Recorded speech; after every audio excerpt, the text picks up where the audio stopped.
听说陆少后来真不装富二代了，不是不装，是人家装不起了。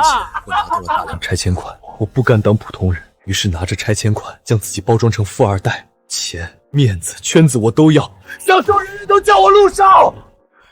如今，活该，真活该，都是我自作自受。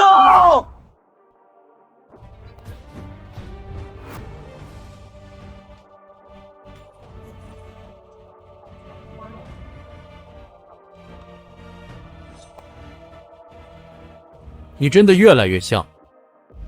什么越来越像？你装的太用力，想不注意都难。装？陆川，什么意思？你这块表是真的，你开的车也不便宜，但每次恰好出现在最需要排场的时候，散场后他们就都消失了。比如你每次坐下都会将钥匙放在最显眼的地方，一开始我还真拿捏不准你是哪家少爷。银行调出来的消费记录，你为了装富二代，前前后后砸进去几百万。真有这个钱，拿去做点正事不好吗？用你家拆迁款来装富二代融入圈子，这不是融圈子，你是在拿命赔圈子。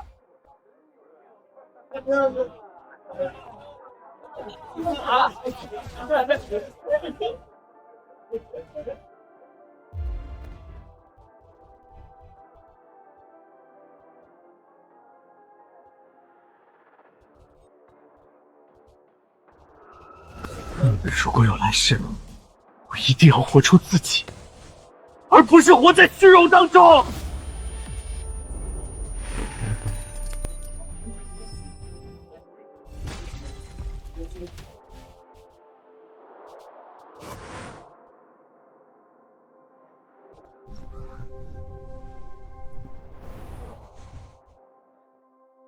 没死，这里不是医院，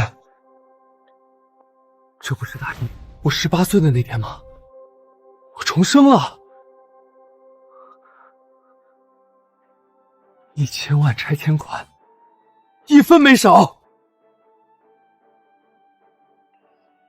前世最大的错就是把这笔钱拿去给自己做了一层虚荣的壳。既然重来一次，我不往别人桌上挤了。去他妈的圈子，去他妈的富二代！以后买个舒服的房子，买辆喜欢的车，正常开学。闹中取静，绿化极佳的小区，前世我一直舍不得买，拿着钱去租车租表，请客融富二代圈子。这一世，我要为自己而活。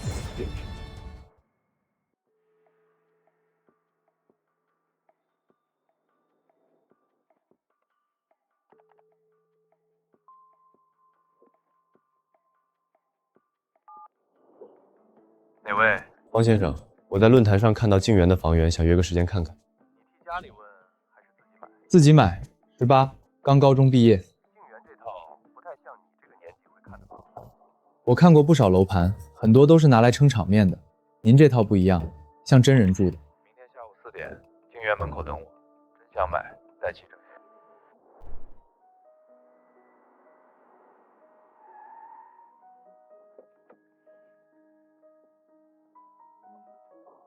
还真过来了，你是真想买来住？是，跟我来，我带你去看看。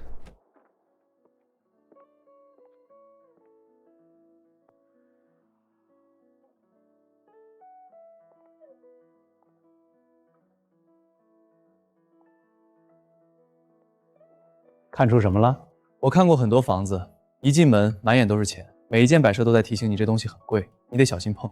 但这套房子不是。我刚进门，他就让我先放松下来。一个18岁的年轻人，怎么会有这么通透的生活感？真是见鬼了！房子是拿来住的，不是给别人看的。要是回家还得端着，那跟住会所没区别。你这话不像18岁能说出来的。这套房2000万，我不急卖，但如果是你买，我优先考虑。这套房我有意向，我回去算清楚资金就联系你。行。我有1000万的拆迁款，拿去付首付够了，但剩下的按揭也是个巨大现金流亏洞。想要拿下静园，还能让生活彻底松弛下来，只有一个办法，那就是搞钱，搞快钱。上一世我最害怕进这种地方，因为每次进去都感觉底气不足，我都会下意识地挺直后背，将手表牌子露出来。但现在，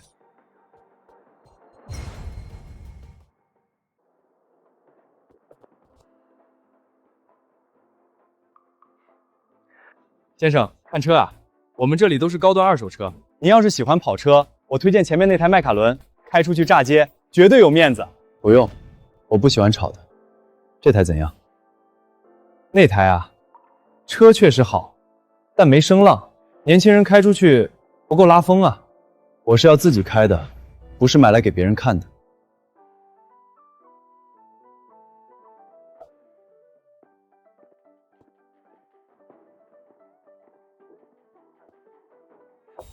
那台白色欧陆，保养记录、出险记录、过户次数调给我看。好眼光啊！这车低调，一任车主，记录全，前杠不过期。是你爸爸还是其他长辈买？自己开，图个安静。就这台吧。这就定了，您不试试声浪？车价280万，算上整备和过户，利润不厚，不玩虚的。就按这个走，刷卡吧。这就刷卡了，直接签字。我干这行无数年，见过无数富二代，哪个买车不是带着一群狐朋狗友前后后看半个小时，最后还得砍价展现能耐？这种客户太少见了。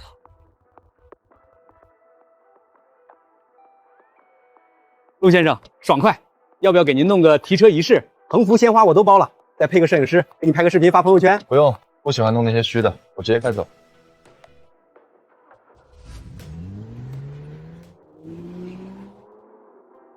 花了200多万买车，连发个朋友圈炫耀都懒得做。这次是真正的富二代，低调奢华有内涵啊。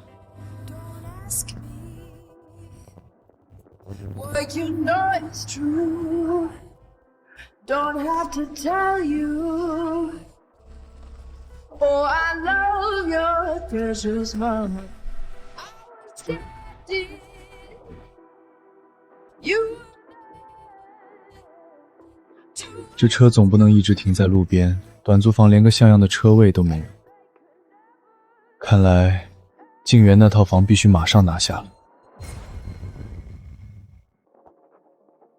2000万的房子。按照最低首付走，加上乱七八糟的税费、杂费，700多万得见底。人不能把后面的路堵死，手里必须留足现金。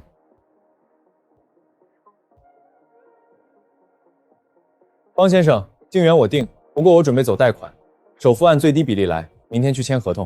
哦，你是想留现金流？对，你做得很对，这才是现代年轻人该有的运筹帷幄。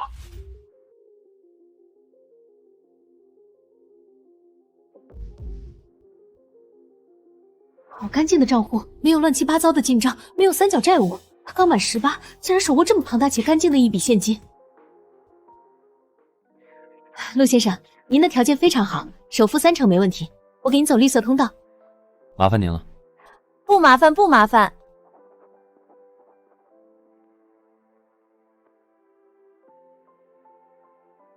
你那车不错，昨天刚提的，买的二手车，买来代步，图个隔音好。舒适，拿几百万买宾利欧环当代步车，说的倒是轻描淡写，但外面人可不会信。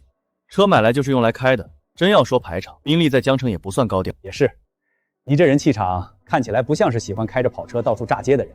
你买车全款，买房却贷款，是想留现金流做别的事儿？是，房子占用太大，贷款划算，手里有现金，遇事才不会慌。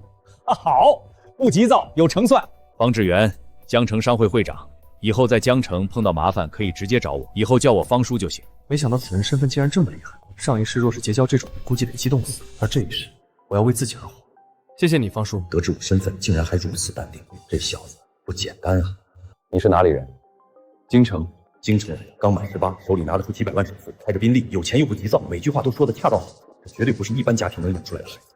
房子换了主人，东西搬空了就断了氛围，这些留给你，当乔迁礼物。多谢方叔。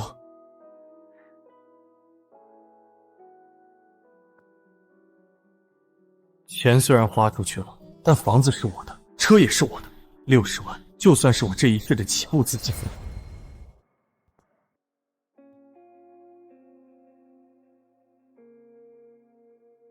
原油最近波动很大，杠杆高，方向做反了，亏得极快。你年纪轻，仓位千万别重。我知道。如果满仓加高杠杆，只要一波拉升，利润就能翻几倍。做大不是本事，活着把钱拿出来才是本事。保证金上限40万，分批进场，留足补仓。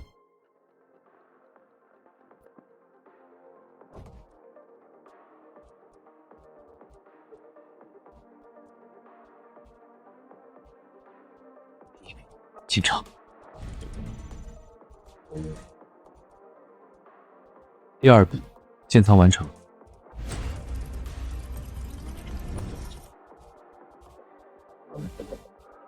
真正的风暴要来了。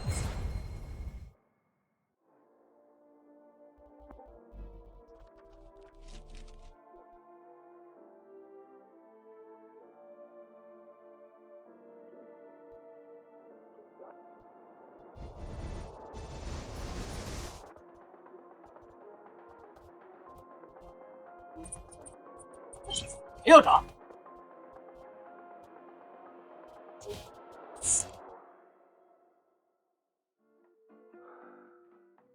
这一仗终于打完了，钱有了，生活的底盘才算真正搭起来。这次的钱是我按着节奏一笔一笔做出来的，不许任何人夸，任何人看，更不需要拿着它去换别人叫我一句陆少。这一世，我为自己而活。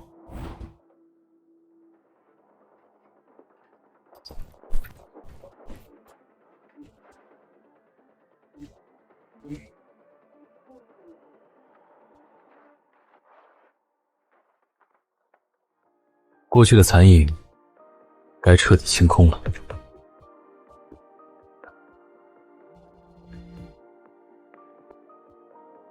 这一世该正常去上学了。方先生，我准备明天提前结金皇这个人。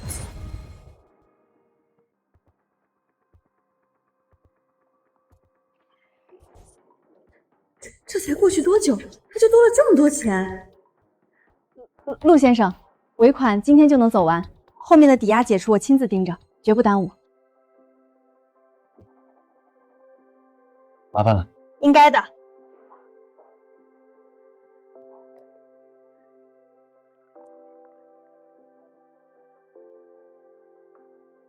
尝尝，这茶味道很像小时候胡同口隔壁老大爷泡的高碎，茶叶末一大把，不过味儿很足，我挺喜欢，可惜停产了。不合口？不是，跟我在京城老家喝的味道差不多。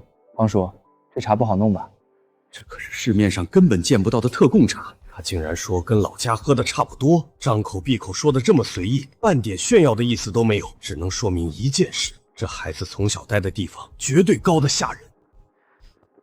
是，现在确实不好弄了。那个，你这尾款补得很快，家里长辈给你批了资金？不是，最近市场有点机会，随便做了点交易，赚的。见识，心气儿，做事有分寸，还有这从容不迫的语气，他绝对是从高处人家走出来的孩子。现在像你这么有判断力、有能力的孩子不多了。方叔，我先告辞了，快开学了，得去买几套宿舍用的东西。你在江城读书？对，江城大学。好，路上慢点儿。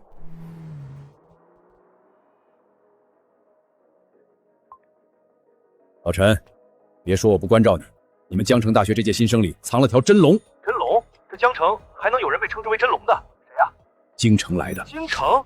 在京城能被称之为真龙的，难不成？多的别问，让你手底下人眼睛放亮点，别弄出笑话，到时候难看的是你们学校。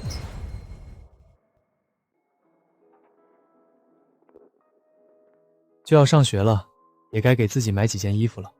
前世为了这些牌子刷爆信用卡，以为把它们穿在身上就能高人一等。现在看来，衣服终究只是衣服，只是给以前的我加了层可笑的壳。Ater 这种牌子卖的从来不是社交属性，而是面料和手工。虽然贵，但没几个人认识。前世的我觉得买它的人都是傻子。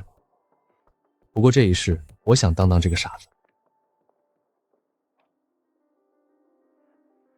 软滑轻柔，没有任何多余的粗糙感。钱花在看不见的地方，才是真本事。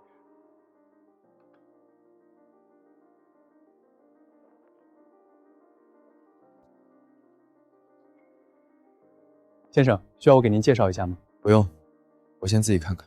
好的。先生，我们品牌主打顶级面料和全手工定制缝线。这熟悉的套路，换做前世，我大概已经掏出信用卡砸钱争面子。可现在，我连解释的兴趣都没有。您手里的这个系列单价都不便宜，所以呢，我只是提醒您，可以考虑看看基础款。我不习惯伸手服务，让你们领长艾迪出来。艾迪店长，这小子说话也太冷静了，难不成真认识我店长？店长我不认识，但前世我为了装逼，自然要了解所有的品牌，而这一家当时我就了解了，没想到今天派上用场。您好，我是江城店店长艾迪，听说您找我。我姓陆。你们这一季的面料预留是不是已经锁给 VIC 了？还有那条手工丝线的暗码，普通成衣看不出来，内里收针的位置会留工坊标记。南艺那间工坊的单子，今年不是还能走一条免排队通道吗？这些东西，别说普通客人，就连门店很多正式员工都不知道。能说出这种话，他已经不是懂牌子那么简单了。抱歉，陆先生，刚才是我们门店接待有失分寸，去把试衣间清出来，给陆先生试衣服。还有，把今天新到的那几件拿过来。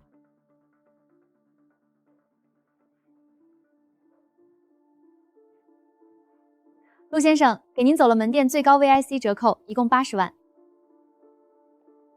陆先生，这是门店给您的内部礼物，不对外发售，只做定向赠送，希望您别嫌弃。我记得这个 Ater 因为一位国际名流带货，这一批本来只当做赠品流出去的小玩意儿，最后被收藏圈盯上，因为数量少，价格被炒到了1000万，我这也算是捡漏了。谢了。果然是大佬，换成一般人，要么会追问来路，要么假装推辞，而陆川却只是收下，像是这些东西本该就赠送给他，就像是习惯了一样。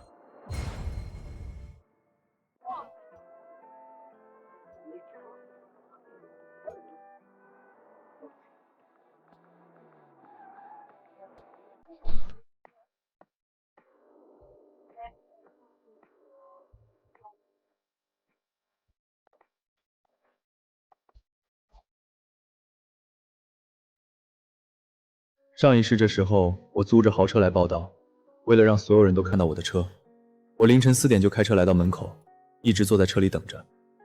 想起那些事，现在真觉得可笑。好帅的学弟啊！不仅是单纯的帅，气质也迷人。你就是陆川，这里签名。好。学弟，我是你直视学姐，以后有不懂的可以问我，要不加个微信吧。如果是前世，我大绿就走，因为那时候我最想给自己铺人脉，而现在……谢谢学姐，不过暂时不太方便，我想先熟悉一下环境，后面真有问题再去系里问你。好，那你先忙。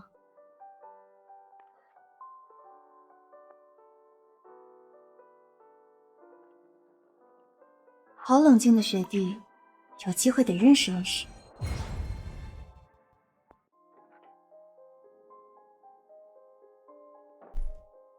前世的我，活得就像一个笑话。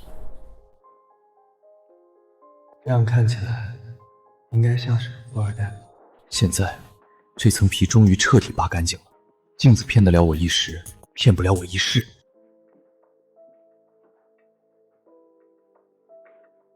前世室友一共3人，不知道重活一世，会不会还是那3人？以我如今的身份和他们难相处，会不会不一样？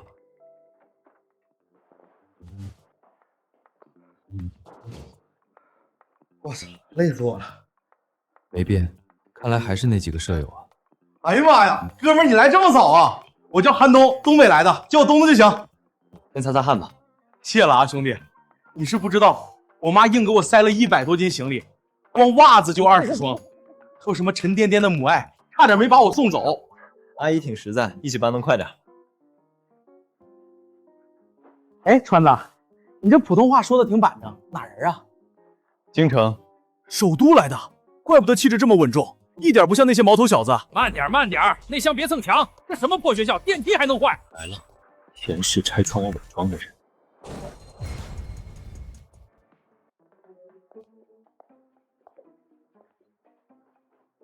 这床这么窄，我儿子晚上翻个身都费劲。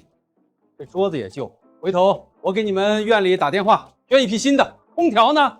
明天我找人来装。爸，差不多得了，别人还在呢。我说两句怎么了？我一年纳税几千万，我儿子住这儿不能说。拿着，我家子昂脾气大，以后多担待。以后有啥事可以找叔叔我，在江城，叔叔说话还是有点用的。叔，不用，拿着，小意思。好吧，谢谢叔。瞧他这模样，就知道被他镇住了。家里条件应该很一般。谢谢叔叔，同住一个宿舍，互相照应，本来就是应该的。这小子衣品感觉很精致，话不多，但十分镇定，有一股特别的稳重。行，小伙子不错，缺什么跟爹说，生活费不够就让管家给你打钱，别委屈了自己，知道没？知道了。我爸就那样，讲究排场，让你们见笑了。我叫陈子昂，江城本地的。寒冬，东北的，多关照啊。果然，经过我爹那一折腾，这小子下意识就对我客气不少了。陆川，这小子怎么半点反应都没有？不会是面瘫吧？你这衣服的料子很特别，你自己来的？这是试探我。打车来的，我来的时候电梯还没坏。要不一起去吃个饭？可以啊，不过我听说新人入校就要军训，军训可累了，不能吃太油腻的，不然肠胃不舒服。有道理。江滩那边有家私房菜叫江南，平时不好约，没有熟人带门都进不去，里面的菜品极讲究。那家店确实不错，但真正好吃的是清汤桂鱼，可惜现在换了主厨，火候刻意，太想出层次，反而把本味丢掉了。陆川，你去吃过啊？这评价跟我爸上周带去的那个身家过亿的大佬说的一模一样，可不是网上搜点评能搜到的。他到底是什么人？去过，那家店也不适合咱这种穷学生。那什么馆子适合？就后街那家砂锅店吧，门脸破，但排骨煲比大馆子实在多了。好，那咱第一顿就去这家吧。陈子昂到了，寒冬到了，我也到了。504，现在只差最后一个人了。前世他的话废话最少，也是最能看明白事的人。你们好，赵一帆，继承人。这种不动声色的规矩才是真底蕴，比我爸那套暴发户皮唱高级多了。哎呀，来了兄弟，我叫寒冬，东北的。陈子昂，江城本地人。前世也就是他在包厢内最后平平静静推过来一张账单，将我的那层壳彻底撕破。不过那些都是过去式了。你好，陆川。A-tail 的基础款，剪裁和面料做不了假，而且搭配的这么自然，这个陆川都普通啊。兄弟们，人齐了，走啊，去后街搓一顿，我快饿抽抽了。陆川，你说的后街那饭店真好吃吗？好吃，后街环境一般，一般你也得吃。大少爷今天先体验体验人民群众的生活。前头还有这么多人，你不如直接告诉我哪儿躺着舒服。没必要在这儿耗，离这儿2公里有个商场的高档西餐厅，我有会员。开学第一顿没必要受罪，我请客，算给大家接风。算了吧，第一顿就让你请这么贵的，像我们专门来占便宜似的。一顿饭而已，没事儿。那也是钱啊，别请了。什么意思？意思是第一顿饭别把规矩弄歪了。一个宿舍要住4年，小钱最容易把边界搅乱，以后谁想请客都行，但开学这第一顿最好 AA。今天你请，明天他请，后天谁来请，心里都容易出别扭。刚认识，没必要欠人情，各付各的，最省事。我同意 ，AA 最好，没负担。对 ，AA 最稳当。虽然我确实很饿，但总不能刚认识就让人破费。寒冬不想占便宜，我理解。陆川我没看懂，非要个面子也说得过去。可你赵一帆家底不错，按理来说最不该在乎这种小场面，结果也和他们站在一边，简直有病。如果我非要坚持请客，反而搞得像是要用一顿饭来压人一样。行。AA 就 AA， 那现在咋整啊 ？AA 也总得吃饭吧？跟我走吧，里面还有一家。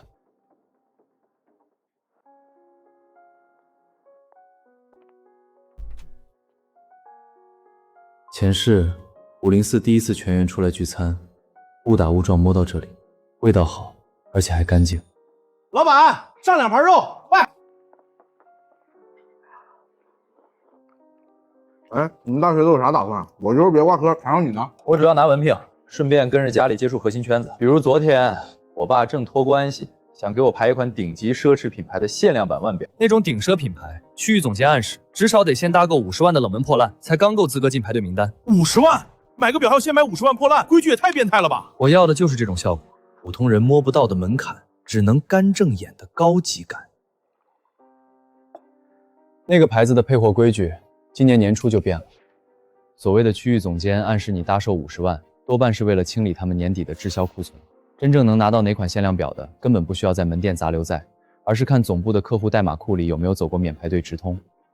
你爸大概是被销售当成清库存的冤大了。而且那款表的机芯上个月刚偷偷减配了前动轮材质，保值率已经崩盘，花50万配货拿个阉割版，纯粹是去送钱。你少在这道听途说！我爸的朋友是大区总监，怎么可能骗他？你懂什么？这家伙名字说的那么顺口，不像是瞎编的。吃完饭，我得给家里打个电话，找人查查是不是真有问题。机芯减配和代码库变更，是我妈半个月前收到的内部道歉信内容，这是最顶层核心客户才知道的内幕。他究竟是什么身份？老板，结账。4个菜1个汤，一共120块。一人30，微信转我。来嘞，规矩不能坏，马上转。转了。在这破馆子内，能认真收30块 AA 饭钱的人，刚又能随口说出顶级奢侈品内幕，这小子到底什么鬼？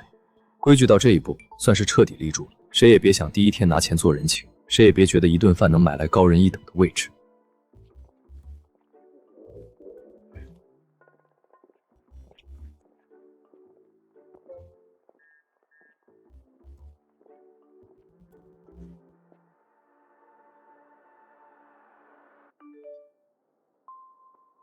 鱼儿终于要。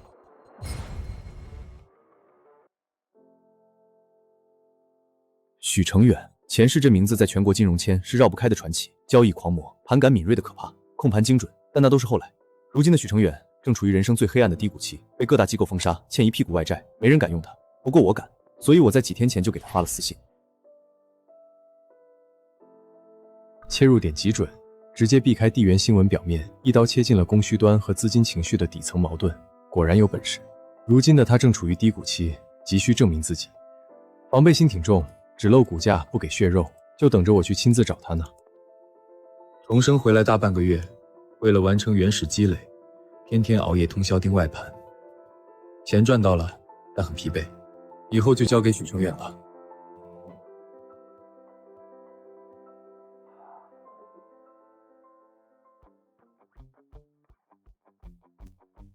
老陆，搁这看啥呢？笑得这么春心荡漾的。没什么，刚和一个人在聊天呢。我去，你小子不会加上今天迎新那个学姐了吧？刚开学就要处对象，不讲究啊！能不能给我们这种单身狗留点活路？脑子里除了处对象，能不能有点别的？找个人，绝不可能是找学姐。能让她露出这种神态，绝对是能在水面下搅动风云的东西。陆川身上的那层雾，真是越来越浓。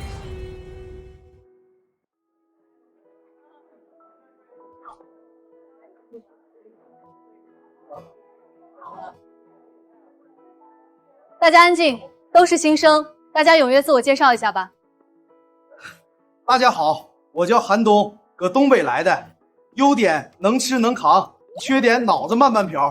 以后谁搬水找我绝对好使。我叫陈子昂，本地人，家里做点小生意，以后本地生活上的问题，大家可以互相帮忙。大家好，我叫平纪期，来自江浙。陆川，京城人，以后请多关照。介绍完毕，现在暂定一下班委，有意向的同学可以毛遂自荐。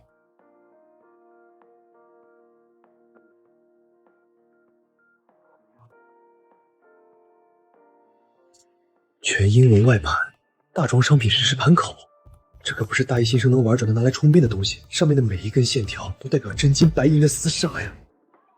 眼前的这些学生还在为了争夺班干部挤破头，而陆川却盯着另一种量级的战场，完全不在一个维度啊！下午不能浪费，网吧、商场随便挑一个，大学生生活必须拉开序幕。我带你们转转，本地我熟。好，老陆，走不走？不去，有事要办。去哪儿？要不要我送你？不用，我自己过去更方便。约了人？不会是和学姐去约会了吧？我日，这小子速度也太快了！入学第一天就碰上学姐了，1、2个月后还不得结婚了？如果他要去见的是某个学姐，我赵一帆名字倒过来写。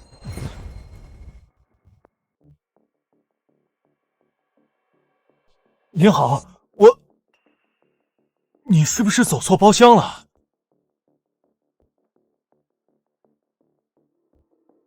冒昧问一句，您是替家里长辈来传话，还是替哪位老板过来的？都不是。坐下说吧，许成远，不用费劲猜我是替谁来的，没有别人。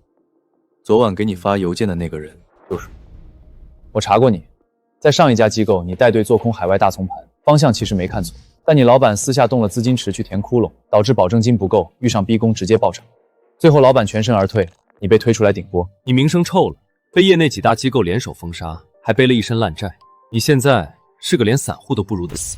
这些都是江城金融圈讳莫如深的谈资，哪怕有人知道内情，也不会当众这么扒我皮。到底是谁？我是谁不重要，这份报告我看过了，逻辑很准，底层拆得很细，你对资金情绪的嗅觉还没废。我手里有一笔资金，缺一个手段干净利落的操盘手，我今天过来就是愿意给你这个重新上盘桌的机会。重新上桌？可他只是个大学生，手里能有多少钱？就算有钱，靠着爸妈给的几万零花钱。这位同学，你能把我查得这么清楚，我很佩服。或许你家里真的很有背景，让你拿了一笔零花钱出来练手，但我不能接。我虽然现在落魄到了极点，但我还没沦落到去陪一个富家大少爷玩模拟盘过家家。外盘不是闹着玩的，几十上百万扔进去，可能连个水火都没有。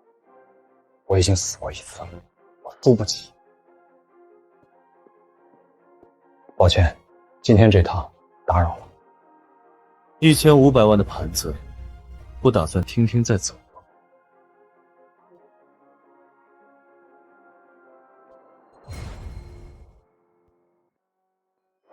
？1500万？你到底想干什么？这份原油报告你做的太保守了，你以前做事很果断，现在却带着恐惧做交易。现在原油不是单线逻辑，地缘扰动太强，情绪盘和避险盘交替冲击，这个阶段不保守回撤会死人的。我的方案不是赚的少，是为了活下来。这话本身没错，可你现在的问题是你把该狠狠干的一段也按保命的思路处理了。这次中东的局势突变，真正的驱动力在外围资金的避险情绪和股头的逼空。前几天的震荡根本不是消息不明朗，是主力在洗短线跟风盘。每一次急跌破位，底部的承接盘都坚决。你把那些回踩当成风险提示，建议减仓规避，但实际上那才是最好的加杠杆节点。等所有人反应过来准备追涨的时候，也就是该平仓落单的时候，你的脑子还停在给前东家填窟窿的阴影里，只看得到回挫，看不到趋势。嘴上说的再漂亮，没经过实盘真金白银的检验，都是空谈。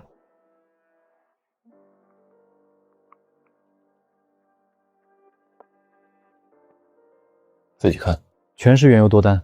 第一是持仓克制，第二笔加仓，精准卡在盘中回落最低点，随后分批平空，节奏堪称完美，没有在最高点贪婪，也没有在震荡中恐慌。这节奏简直是一台精密机器，把整段主升浪最肥美的一段啃得干干净净。不可能，这怎么可能？几十万的底仓，大半个月的时间滚到了近4000万，这是你做的？运气好而已。运气？慢杠杆操作，错1秒都会爆仓清零，怎么可能是运气？这种逆天的判断力，我这是遇见真神了。您到底是什么人？称呼变成了您，信念已经崩塌了，火候到了，是时候给他一个能产生安全感和信心的身份背景。我姓陆，京城来的，现在在江城大学读大一。那是顶级奢牌 ATEL 的定制款，不显山不漏水，对物质彻底祛魅。3900万的交割单，京城背景，漫不经心的低调 ATEL， 它背后的水真到了我连探底的资格都没有。陆少，叫陆总就行。是，陆总。以后资金盘上的大方向我会定好交给你，具体的建仓、平仓节点还有仓位拆解，你全权负责。我不会去干涉你的交易细节。如果我这边没有明确的指示，平时空档期一切交给你负责。我相信你的能力。充分放权，指控大局，是每一个操盘手做梦都想遇到的老板啊！明白。还有一条规矩，我平时要正常上课，没有特殊情况不要随便找我。工作上的事，每周邮件汇报就可以。我记住了，陆总。把手机拿出来。加个微信。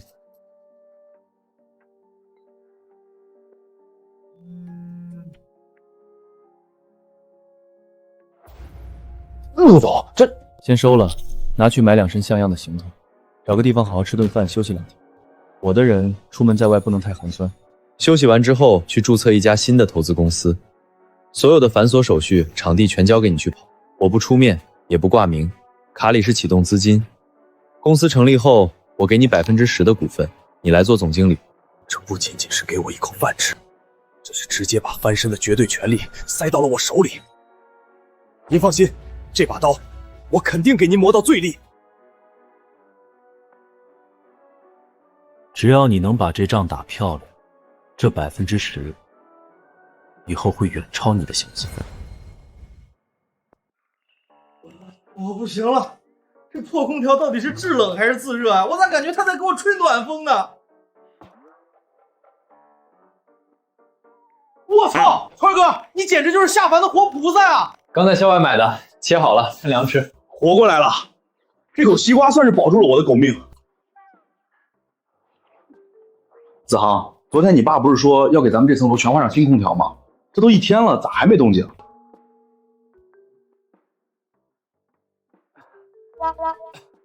应该快了吧？学校走审批慢，我马上出去打个电话催催。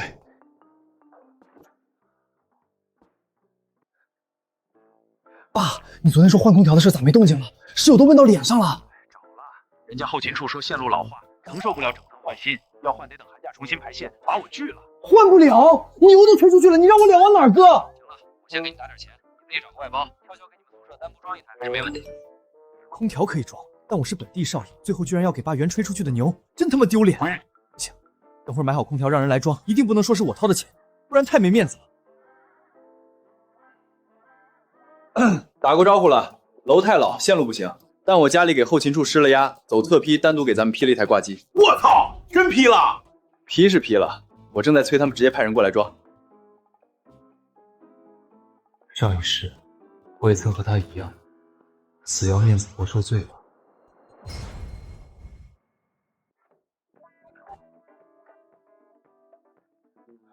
504是吧？加急的单子。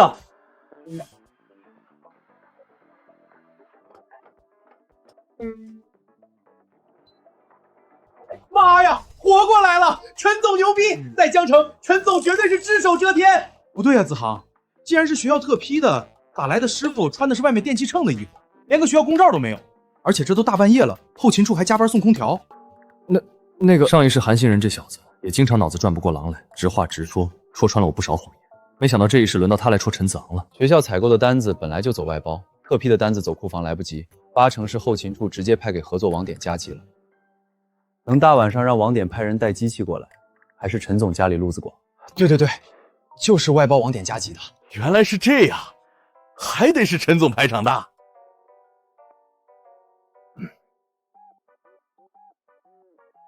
今天若不是陆川这一局，我这张老脸就丢光了。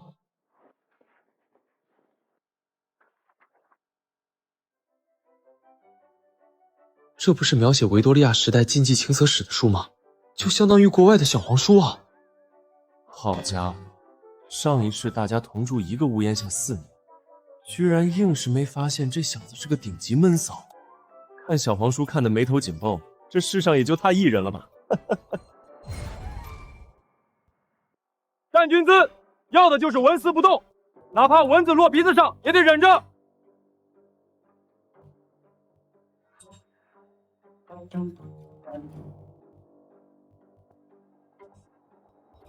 第3排左数第2个，那个往脸上抹油的，给我出列！当这是你家后花园呢，还抹防晒？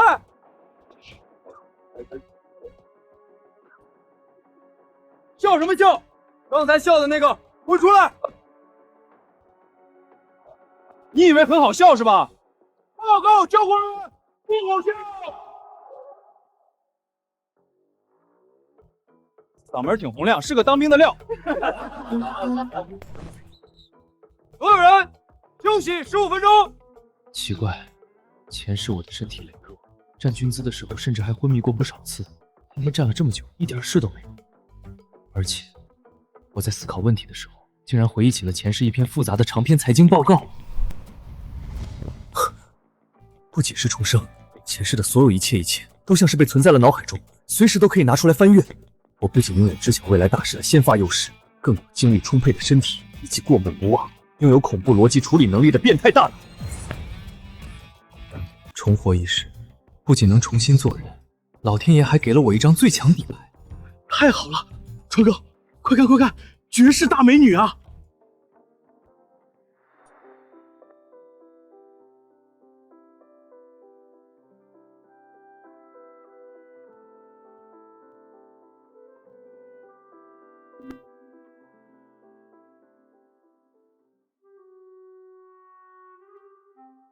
全是摆拍的痕迹，太浮躁了。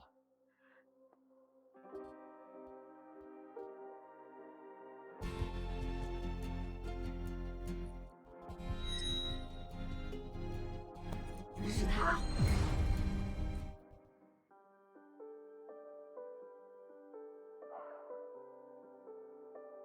采风任务终于完成了，手心全是汗，去洗个手吧。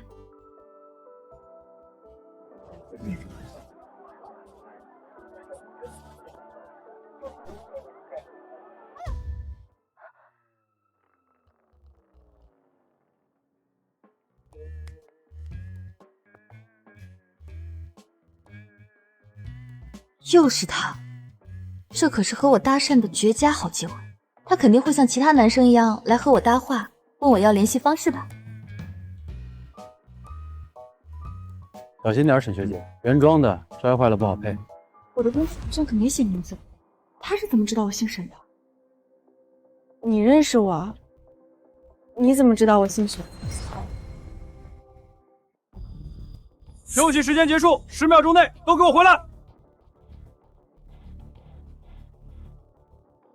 有人在告诉你，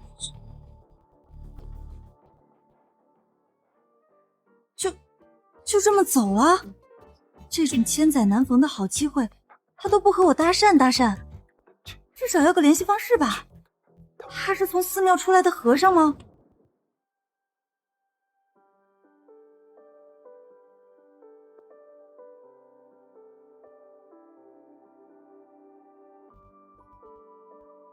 好奇怪的人啊！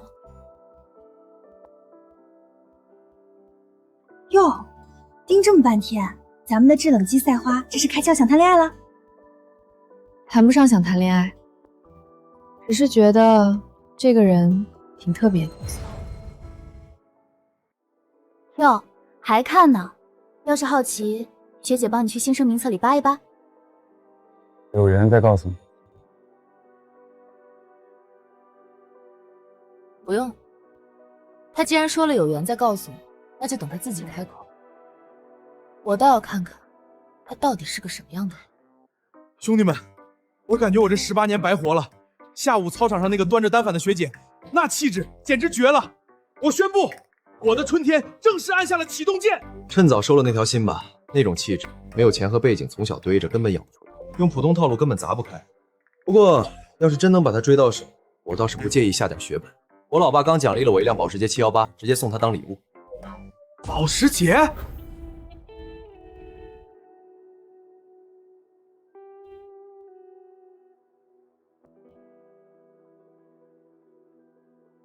沈之毅，新闻系大2。我操！老陆，你丫隐藏的也太深了吧！人家底细你都查得一清二楚了。完了，美女学姐被川子盯上了，我还能没事了？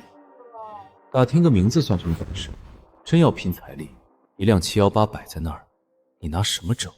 保时捷718，在沈之毅面前，那就是个塑料玩具。陈子昂还真当人家就是一个普通的有钱人家大小姐呢，人家可是广东顶级财阀的独生女。这小子也太屌了，那可是沈之毅啊！他念出名字就像在念一个路人甲一样，能有如此的表现，只有一种可能，那就是他不仅完全知道沈之毅背后的势力，而且还没将沈家放在一个需要仰望的位置上。外盘道宗商品、奢侈品内幕，现在又是对顶级财阀的无视，陆川到底是什么背景？军训配发的迷彩鞋，鞋底硬得很，加上闷热，穿几天脚底板就得脱皮，得买点东西了。超长夜用，绵柔透气，无侧漏。小伙子，怎么一口气买这么多卫生巾啊？你不会是有很多个女友，都同一天来姨妈吧？阿姨，麻烦拿个最大的黑色塑料袋，结实点。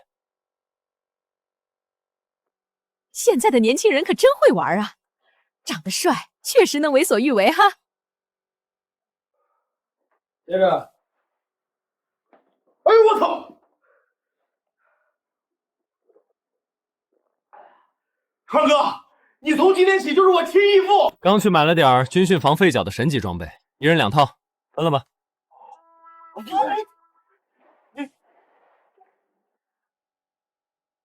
神级装备？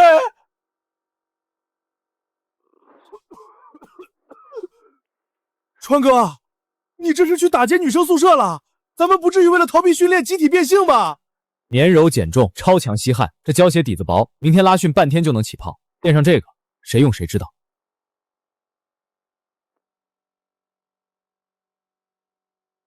很实用，支撑力和吸湿性比一般鞋垫强。疯了，都疯了！我可是少爷，出门要喷香水讲体面，让我将卫生巾垫在鞋底，绝对不可能！我不垫，这玩意儿太丢人了，万一掉出来，我还在不在江大混了？我陈子昂就算明天脚底板磨出血泡，也绝对不用这种玩意儿。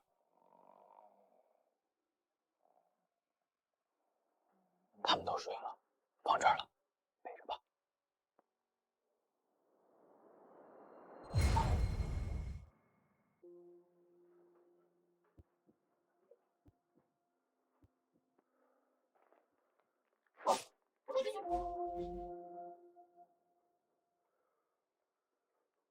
我操！子昂，你不是？闭嘴！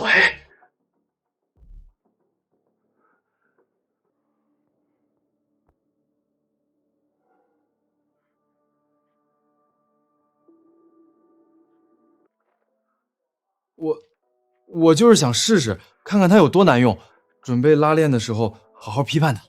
你昨晚可不是这么……是挺难用的，也就凑合垫垫脚底板，稍微软和点，赶紧洗漱，快吹哨了。没有嘲笑，没有看戏的眼神，陆川又一句轻描淡写，将我的面子给护住了。第一步，走！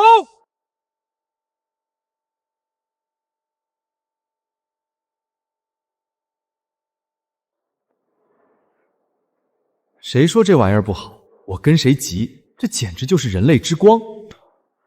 我的妈呀，这训练量是要把人往死里整啊！得亏了川哥的法宝，否则我这双腿就废了。今天拉练太累了，本少爷请客，随便喝，都别说我不照顾你们啊！陈总大气。谢谢。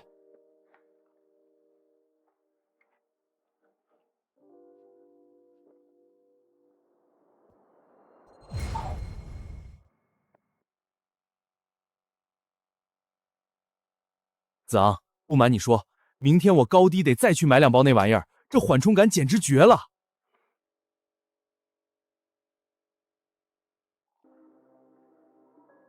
前世为了挤入那群喝洋墨水的高端圈子，和各种海归富二代打交道，硬着头皮学了不少乱七八糟的俚语和黑话。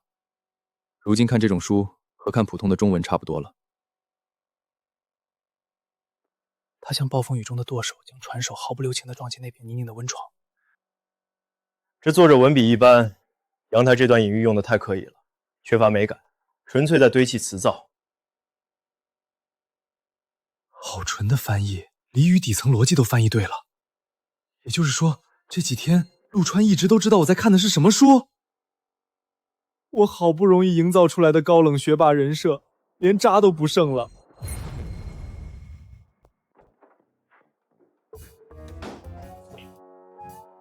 走，子航，陪我去后街网吧打2把游戏。这军训太折磨人了，必须去峡谷杀2把回回血。网吧那种地方环境多差呀，全是烟味儿。你别拽我。昨晚那句全英文维多利亚俚语，他到底是怎么做到信手拈来的？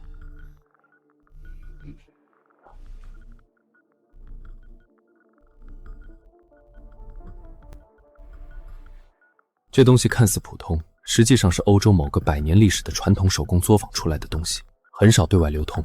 赵一帆把它拿出来，一方面是想用这东西给我作为英文书的封口费，另一方面是最后一次试探。梅松沙 K 的内供件，你认识？做工不错，收下了就证明他不会暴露我的英文书，而且还证明他很识货，懂得分寸。等一下，重活一世，我可不想占任何人便宜，欠下任何人人情。回礼，拿着玩吧。这是 A-Tail 的内部非卖品，这可是消费上百万的贵宾都没资格拥有的。我本以为我的书签已经足够保留体面，封住陆川的嘴，还能试探出陆川的真实面貌，可陆川直接给我降维打击。多谢。全体都有，到齐，立正。我宣布，本届新生军训正式结束，解散。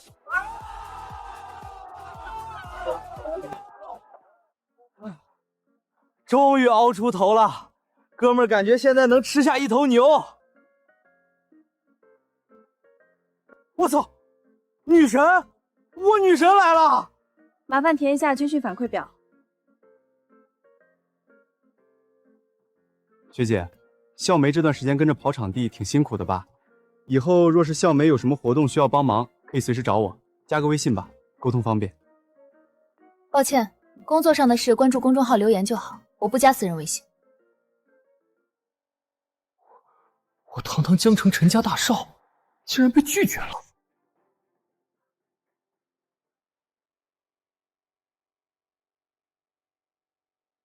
你还没说，那天在洗手池边，你是怎么知道我姓什么的？开学那天校门口迎新听学长们讲的。是吗？你这项生源地信息没填完整，后续还要做信息核对。加个微信，晚点我把确认细则发你。什么情况？前一秒跟我说不加私人微信，结果转头主动加陆川，而且这是哪门子破借口？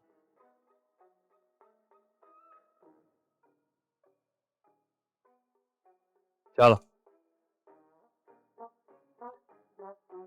川哥，你是不是对校花用迷魂术了？什么迷魂术？别乱说。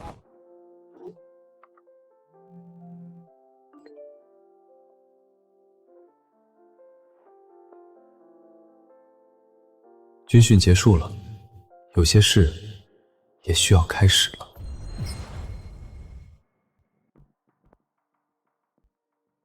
奇了怪了，我要加微信为什么不行，而陆川就能被加？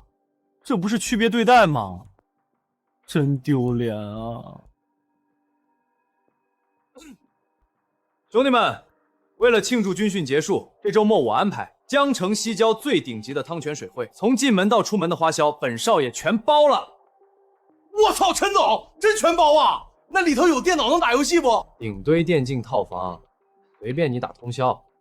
妥了，我就说跟着陈总混，绝对不吃亏。以后谁说陈总一句不好，我韩东第一个不答应。一帆，周末一起去吧。好，让你破费了。那就这么定了。既然决定要去，出行得安排好，打车太麻烦。正好我爸前段时间给我买了保时捷718，明天就让他开来学校，我开车带你们过去。我操，跑车！陈总，你这也太有排面了，我还从未坐过跑车呢，到时候一定要多拍几张照发朋友圈。随你。子航，保时捷718是双座跑车吧？我们4个人怎么做？完犊子，光顾着显摆，结果把跑车座位数量的事忘记了。这算什么问题？我开718带东子，再让我家司机开一辆奔驰 S 型专门接你俩。陆川，你有驾照没？有的话，明天奔驰钥匙留给你，让你摸摸豪车方向盘，过过手瘾。不用麻烦你家司机了，我有车。穿着这么普通，吃个饭还要 AA， 能有车？你有车？什么车？买来代步的二手车而已，图个方便。哦，二手车啊，二手车也行。不过周末去西郊路不近，万一路上抛锚就麻烦了。听我的，明天你的车停学校，开我的大奔。不用，自己开习惯了，车况也还行。真不知道怎么想的，放着大奔不做，非要开二手车。行，随你。一帆，那你明天坐奔驰还是二手车？不用麻烦司机了，明天陆川接我就行。又特妈傻了一个，放着奔驰不做，做二手，读书读傻了。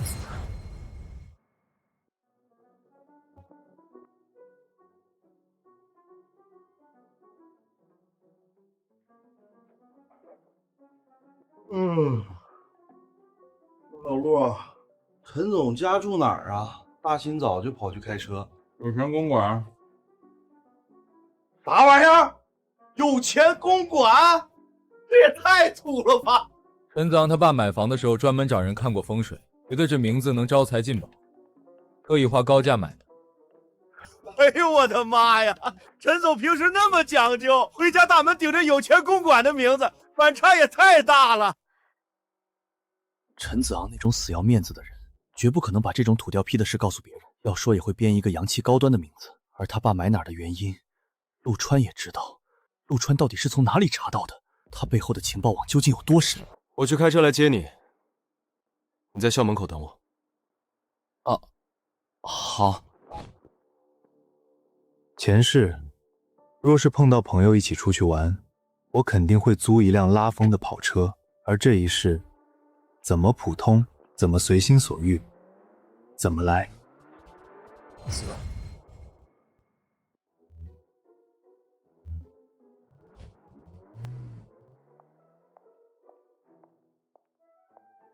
大儿子，干啥呢？一大早的。你大清早整得像个开屏的野鸡似的，头上喷的发膏都快可以防弹了，开个破铁壳子去学校，不会是要泡小姑娘吧？妈，你胡说什么呢？我就是平时代步开开，什么泡小姑娘？我是那么肤浅的人吗？行了行了，你是我生的，我还不知道你怎么想的。谈恋爱没问题，妈不反对，但记住要找个屁股大的，骨架结实点的，以后生孩子生得快。我绝对不可能找那种类型，你想都别想。那也行，你要是嫌壮实的姑娘不好找，找个男的也行，妈开明的很。我快迟到了，先走了吗？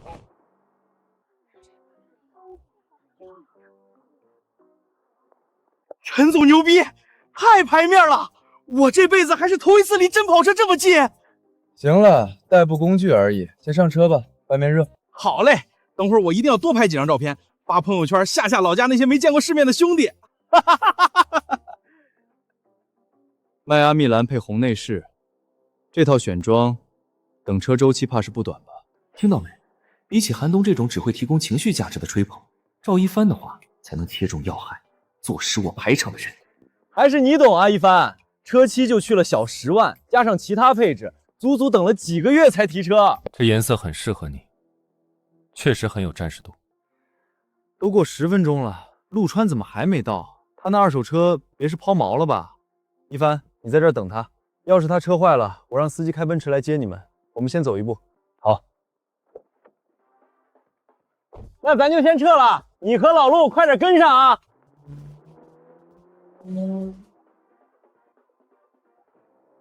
陈子昂是觉得今天他赢了。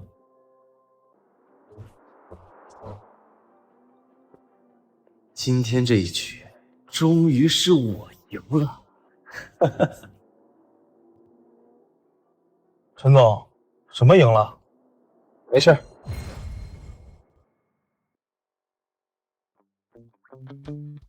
这车看着好优雅啊！这是宾利欧陆 GT。知道陆川绝对不可能输。不好意思，来晚了点，车停在车库太久，出门才发现油不够，绕路去加了个油。原来如此，他们两个先去了，我们快过去吧。行。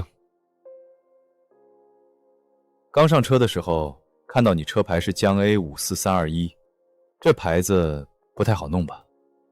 运气好，车管组随机摇出来的。这种顶级车牌都随机摇出来，几率比走在路上被雷连超2次的几率还低吧？如果陈子昂的保时捷是拿来展示的，而陆川这辆车就是拿来生活的。你这车二手的都比陈子昂的新车贵，特意开出来是想逗一逗陈子阳？没必要。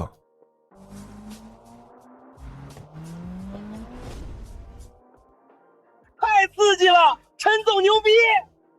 到了汤泉水会，咱先去前台报到，然后再去门口等陆川和赵一芳。但有一点，等会儿见面了，别拿陆川的二手车开玩笑。大家都是学生，他能靠自己买车，已经很厉害了。就算是二手车代步破车，也比一般人强得多。这我懂，别说二手车了，就算骑个电瓶车，那也比我这靠腿走路的人强啊。再说老陆挺好的，军训还给咱买卫生巾，都兄弟，没啥可炫耀埋汰的。你知道就行。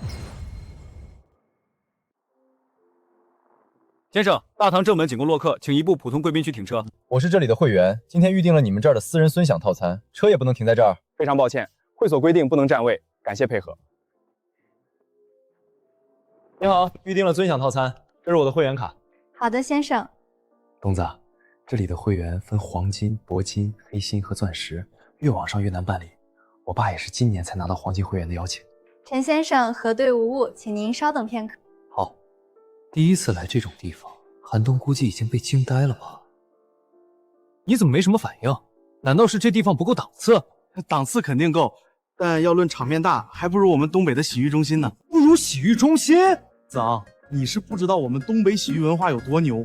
我们那儿的洗浴中心全照着5星级酒店，照着皇宫的标准砸钱弄的。我高中经常去呢。你这里看起来很私密，也很贵，但其实也就那样。老陆、一峰，你们来了。先生，您的车我已经叫人开去清洗了。好，谢谢了。洗车？这里还有这种服务？我记得我之前来让他们洗车的时候，他们明明说了不给洗。路上加了个油，耽误了点时间。陆川，你的车应该很久没开了，灰尘应该挺多，是得好好清洗清洗了。陈总这边预定的私人尊享套餐，洗车应该是免费的，咱还能省点钱呢。那再好不过了。到了就行。刚才我已经让前台安排好了专属包房，走吧。今晚大家在这儿睡到自然醒，所有的消费我包了。陈总，你就是我异父异母的亲兄弟啊！那走吧。过了，前世来这里很多次，下意识就朝着这边走了。陈子昂才是今天买单的人，不能扫了他的兴。陆川，你以前来过这地方，要是头一次来，没人带路，可是和迷宫一样。你怎么知道要走这边的？以前和朋友来过几次，认识路。这人越来越看不懂，明明对这里布局很熟悉，却又能随时随地收敛锋芒，给足别人体面和台阶。这种程度，不像是一个刚迈入大学的学生该有。各位贵宾，这是你们的专属包房。为了保证几位贵宾的隐私，洗浴、护理、更衣都是单独的，各位可以在单间内完成洗漱。不是，这咋都是单间啊？大老爷们儿来洗浴中心，不就该光着膀子坐大池子里坦诚相见吗？将每人关在一个小玻璃盒子里洗澡，和回宿舍冲澡有什么区别？谁要跟你坦诚相见？你是不是有什么奇怪的倾向？你少扯淡！我是说，洗浴中心的灵魂就是搓澡，大家都分开洗，搓澡的时候咋整？谁给谁搓呀？南方和北方的习惯不同，正常，咱可以约搓澡。等会儿帮我们4个人，每人安排一位专业的搓澡师傅去单独的搓澡间。他又帮我圆回了一次场子。兄弟们，吃自助餐的灵魂根本不是吃最好吃的，是只吃最贵的，饮料一点不碰，主食这种碳水一口不吃，这才是对吃自助餐的尊重。吃相斯文点，跟个饿死鬼投胎似的。陈总，吃自助餐就必须和饿死鬼一样，不然亏本儿。这和牛火候不错。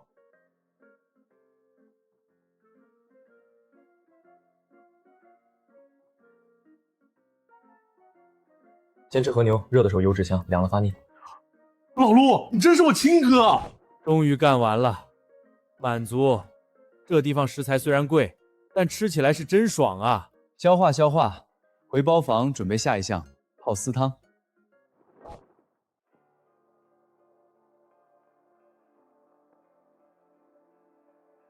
你们先回包房，碰到个熟人，我过去打个招呼。行，你先去，别迷路了。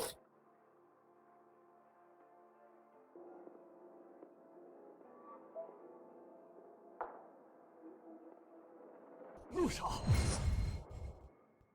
方叔，军训刚结束，跟室友一块过来歇会儿。请坐。汤泉水会这种销金窟，到处都透着阶层的森严，普通的年轻人就算有钱也进不来，进来了也多少会露出破绽，要么眼神局促四处打量，要么身体僵硬，要么装出油腻的熟练感。而陆川全没有，太松弛了，就好像这种地方是路边茶馆一样，没有底蕴是绝对养不出这种人的。方先生，您有什么吩咐？这位是陆川陆少，在江城念书，偶尔回来这边坐坐。去后台走个系统，给陆少办一张钻石会员，那些繁琐的验资流程直接跳过。好的，方先生，稍后我亲自送到包房。方叔，其实没必要这么麻烦的。不麻烦，不麻烦。既然你来江城读书了，那肯定要待几年，总不能以后你每次带同学来都要走普通客人的排队流程吧？有卡了，以后进出方便。那谢谢方叔了。拿到这种卡，一丝好奇都没有，看来是真见过大世面的人啊！结交此人，这步棋算是走对了。我朋友来了，刚好介绍给你，这位你也应该认识，江城大学的校长陈松林。校长好，大一金融一班陆川。这就是老方说的京城大少啊！一般人若见了我，要么紧张的话都说不利索，要么就是拼命表现自己，而他完全没有，这可不是能装出来的。别站着，坐。老方，你给我介绍的这个年轻人，看着气度可不像是新生啊。哦，那像什么？看着沉得住气的气度，倒像是上级派来视察我们学校的年轻干部。你这张嘴啊，多少年了，当了校长还是没个正形。行了，别客套了，加个微信吧，以后在学校真有什么事儿方便联系。当然。小陆啊，加了以后可别在学校惹了麻烦的时候才想起我，想让人家多找你直说。人家若真有事儿，办事的人还缺你这一个。说的什么话？我就是想他平时没事来办公室找我喝喝茶聊聊天而已。方叔，校长，我室友还在等我，就不打扰二位叙旧了。行，你去吧，跟同学好好玩，有事打电话。你看看，懂进退，知方寸，真正的大家风范。你怕什么？就算是又如何？你又没做错事儿。你这话说的，心里总有个坎儿啊。放心吧，人家应该是某个大家族的少爷。京城那么多大家族，也没见几个二代能有这种气质的。到底是哪一家的少爷呢？你呀，只要知道这孩子身份绝对不简单就行了。我让你跟我说，再做一个试试。都是你大爷的，放手！哟，老陆回来了，快来，这池子水温简直绝了！你他妈脑子有病吧？我刚做的发型全给你毁了。都来泡澡了，还在意什么发型啊？老陆，你快下来，我帮你搓搓背。自从认识他，就从没见他狼狈过。东子这家伙动手丝毫不手软的，我还真想看看他狼狈时的样子。对啊，老陆，一起下来泡澡吧，很舒服的。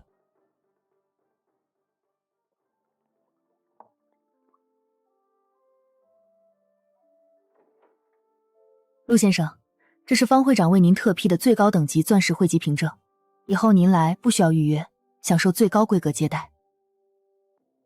知道了，替我谢谢方叔。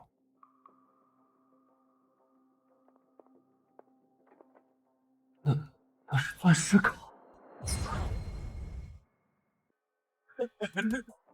老陆，还站在那儿干嘛？快来啊！马上。老陆，相请不如偶遇，今日兄弟给你安排一个全套的洗头套餐。真可惜，没把手机带进来，不然就能拍下陆川吃瘪的表情了。前是为了装富二代，没日没夜的练习跆拳道还有泰拳等，就为了在朋友们面前装，没想到重生过来，技巧还能用上。我操！我泡个汤就行了，你别乱搞。不乱搞了，快放开我！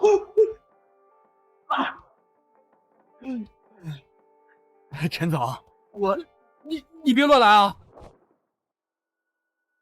打扰一下，请问水会的会员等级具体是怎么划分的？先生您好，我们会员等级从低到高分别是黄金、铂金、黑金和钻石。那办理这些需要什么门槛要求？要求十分严格。黄金会员需要一位持有黄金会员卡的人实名举荐，并且验资超过1亿才能办理。铂金需要2名持有铂金会员卡的人举荐，门槛是5亿。至于黑金就是10亿以上了。陈子昂家里资产1亿左右，刚好拥有黄金卡。那钻石呢？钻石是我们水会最高特权凭证，拥有者一共不超过10人，不接受任何验资和申请，只能通过会所高层甚至股东、董事长特权授予。所以，钻石卡是非卖品。非卖品的钻石卡，拥有者不超过10人。陆川，你到底是什么人？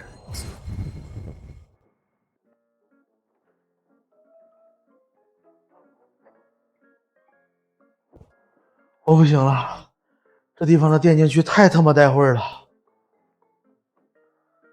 子昂，你怎么也好像没睡好？还不是这家伙，昨晚非要拉着我陪他通宵双排，我跑又跑不过，打又打不过。走吧，一起出去。我把账结了，咱们就回学校。结账。陈先生，您的累计消费金额一共是58000元整。刷这个。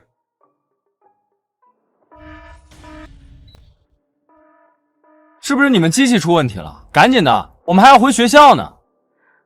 不好意思，陈先生，系统显示您的这张卡已经被冻结了。不可能，昨天来的时候还好好的，机器是不是出问题了？陈先生，我已经确定过几遍了，确实是冻结状态。而能冻结这张卡的，除了会所管理高层外，就只有卡主陈富贵先生本人。我带他们来玩，结果卡被冻结，要不要这么丢脸？不行，必须将这垮掉的场子支棱起来。等下我打个电话。喂，儿子，咋了？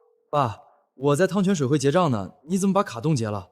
爹，求你了，说个好点的借口吧，我就能不丢脸了。儿子，是这样的，你个小王八犊子，你妈让你找个大屁股、骨架大的女孩当女朋友，有错吗？你竟然不理你妈，一溜烟就跑！该死的，你骂我儿子小王八犊子，我又是啥？你个老王八犊子！老婆，我错了，别打了，我不是故意骂他的，我这不是想给你出气吗？滚！别看我不打死你！我以后还怎么做人啊？杀了我吧！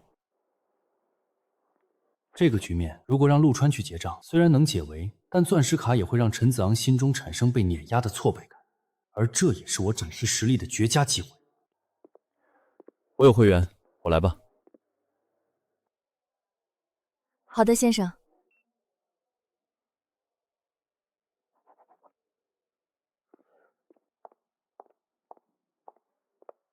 请他们来玩，结果卡被冻结，家里的丑事还被他们听到了，让赵一帆帮忙买单，肯定要被他们嘲笑死了吧？走吧，回学校。快走啊，陈总，我还要坐跑车兜风呢。回宿舍看书了。你们刚才前台那事儿谢了啊，今天算我欠你个人情，回头我把钱转你。室友之间不至于，卡刚办的，顺手的事儿。行，不矫情了。东子，你等会儿坐陆川的车回去。我爸妈在电话里打得快掀房顶了，我得赶紧回去拉架，不然家当全得被砸碎。哎呀妈，你赶紧回吧，陈总，叔叔阿姨那边你先稳住，别真动手伤着了。老陆，你车呢？停哪儿了？开过来了。陆先生，得知您的车在我们这儿保养，我又去亲自安排了一下。谢谢。我操，宾利欧陆 GT， 这是你的？对。你小子藏得够深啊！二手代步车而已，刚好遇见合适的，就买来开开了。你快拉倒吧，几百万的宾利叫二手代步车，你再这么说话，我容易仇富。这车后排挺挤的，你俩谁坐副驾？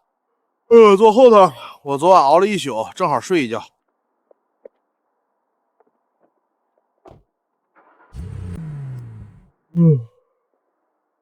老陆，这车除了后排真特么挤之外，隔音是真没话说。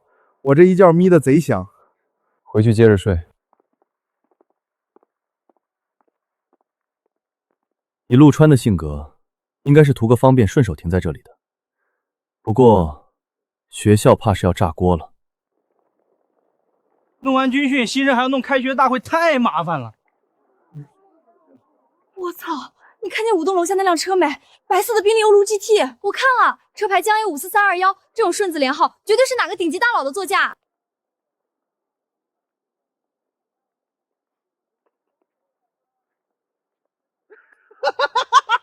哎呦，我的亲娘嘞！老陆，你快看，我不行了，我真要被这帮人笑抽抽了。白宾利哥哥，看我，我是大4的学姐。宾利弟弟，要不要和姐姐谈个恋爱？姐姐什么姿势都会。下面这个更逆天，我是男的，但我屁股翘，能不能考虑一下击剑？我不嫌你后排空间小。江大新生的想象力确实比我预期的丰富。车主本人看见这些寄件邀请，心里应该不会太高兴。走吧，快迟到了。命运这东西真会开玩笑。前世我为了装富二代，让全校都知道我是有钱人，租车买表，生怕别人看不见，最后却无人在意。而这一世，我将那些浮华的面具撕碎，买车买房都选自己喜欢的，逼不装了，话也不说了，结果全校却自己炸。下面进行大会第5项，有请本届大一新生代表发言。新生代表，今天能站在上面发言的，肯定是履历最牛、底子最硬的人了。这老头不会是要阴我吧？有请本届大一新生代表金融一班陆川同学上台发言。我靠，老陆，你小子藏得真深啊！我是不是耳朵出问题了？能代表新生发言的，不是省高考状元，就是拥有绝对履历的怪物，要么就是被重点培养的苗子。为什么陆川请他上台，那还不如请我上台呢？这是谁啊？长得好帅！能作为新生代表上台讲话，他肯定十分优秀。各位老师，各位同学，上午好，我是陆川。站在这里对我来说也是个意外。开学这段时间，我听到最多的话题是大家讨论以后要加入什么社团，怎么规划人脉，要在这校园中给自己打造什么样的人设。很多人觉得大学是重新包装自己的名利场，只要你穿得足够光鲜，认识的人够多，在这圈子合群，你就是个优秀的人。但这在我看来是最没有意义的一件事。与其把精力花在怎么挤进别人的圈子，不如先把自己的日子过好，把课上好，把饭吃好。真正的优秀，从来不是站在别人头上去展示优越感，而是先学会把你自己活成一个不管放在哪里都绝对可靠的人。谢谢大家。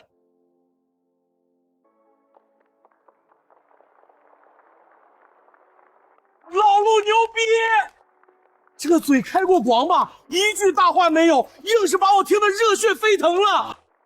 如果今天被毫无准备推上台的人是我能做到像陆川一样磕棒都不打一个，思路清晰、逻辑缜密地讲出这段话吗？这就是人与人的差距。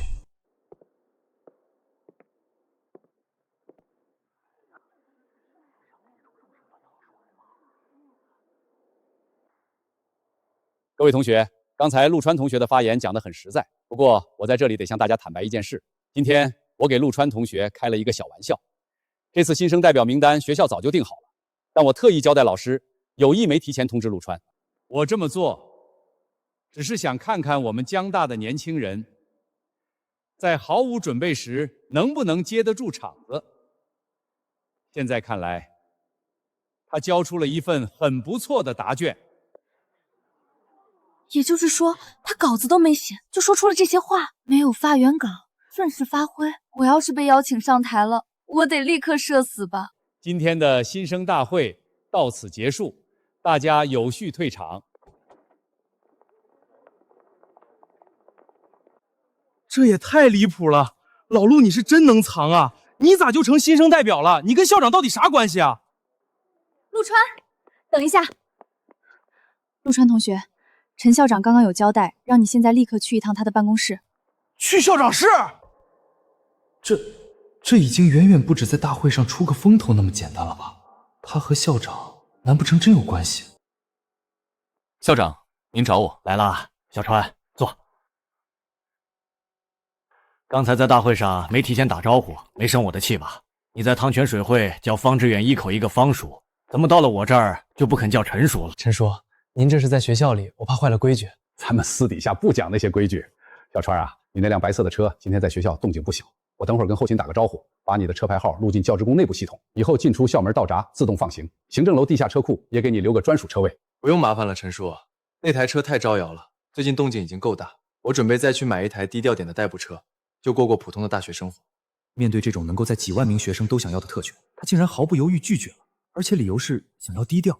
他这表情不像是开玩笑，是真嫌弃那辆车破坏了他大学的生活秩序。行，既然你想换低调的车，等你提了新车，联系后勤老沈录权限。行，麻烦陈叔了，那我先回宿舍了。去吧去吧，记得常来啊。你喜欢低调，陈叔要是经常派人去喊你，怕是想低调都低调不了。好。老方，你这看人的眼光一点没老啊！怎么，请你办公室喝茶去了？对，这孩子面对唾手可得的特权，不屑一顾。这份拿捏轻重的定力，这种松弛感，跟咱们地方上养出来的孩子绝不一样。他的背景绝对通天。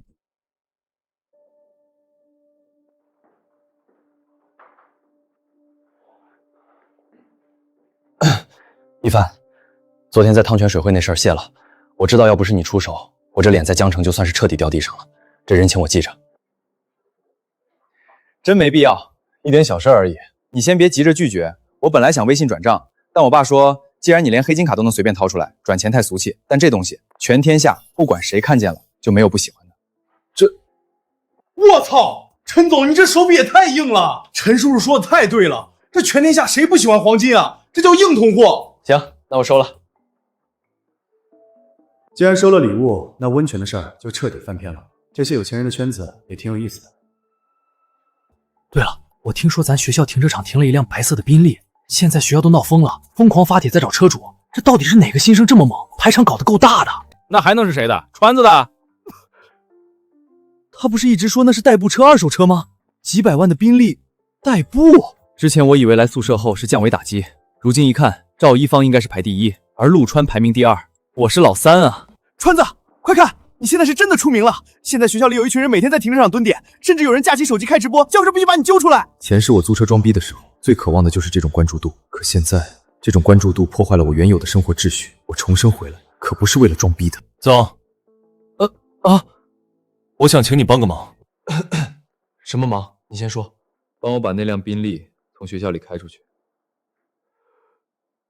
那车太高调了，昨天停在楼下就是图个省事，结果现在天天被人盯着，纯属给自己找麻烦。我讨厌麻烦。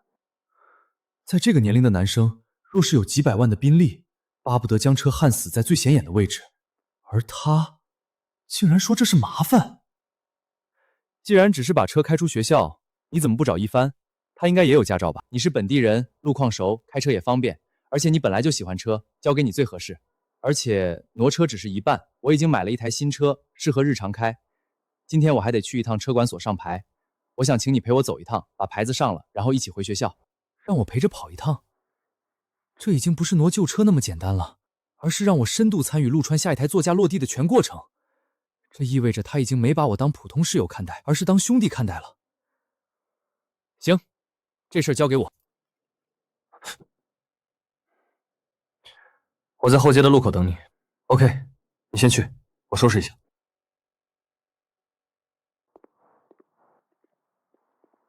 哎，陈总，这大周末的你怎么来停车场这边了？出去办点事儿。该不会里面停着的那辆白色宾利是你的吧？陆川就是因为不想被盯着，才让我将车开走。如果我说这车是陆川的，那就相当于把它卖了呀。可我作为少爷，总不能将别人的东西说成自己的吧？这太丢脸了。之前以为陈子昂是本地富二代，没想到他竟然是深不可测的豪门少爷。我懂，那你先忙。他是不是误会什么了？算了，先把车开出去才是正事。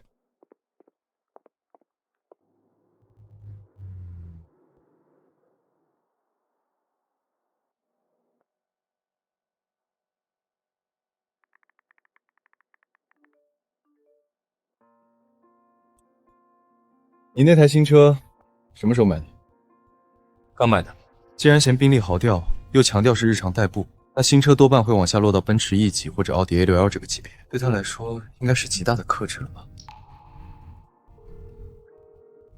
方叔，我快到了。对，还是那几个要求：低调，开着舒服，坐着舒服，安静就行。好，我来安排，1个小时去车管所就行。今天我可是深度参与了陆大少的换车流程，到时候我去随便展现一下人脉，快速将麻烦的证件弄好。陆川肯定会高看我一眼，我们这关系算是彻底铁了。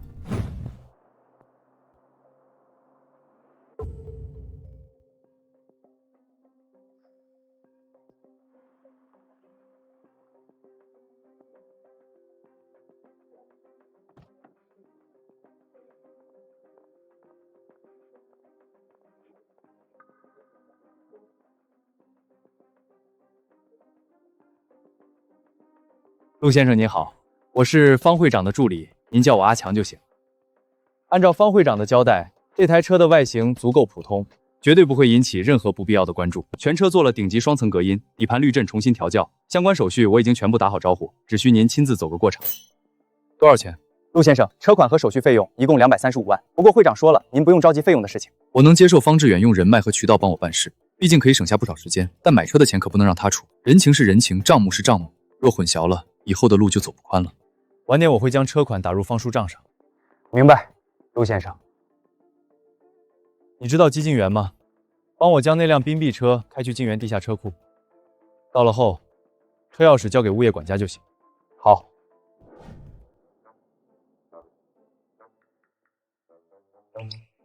现在应该到办手续的时候了吧？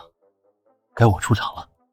到时候办手续的时候，我给爸打电话，叫他联系人加快办理就行。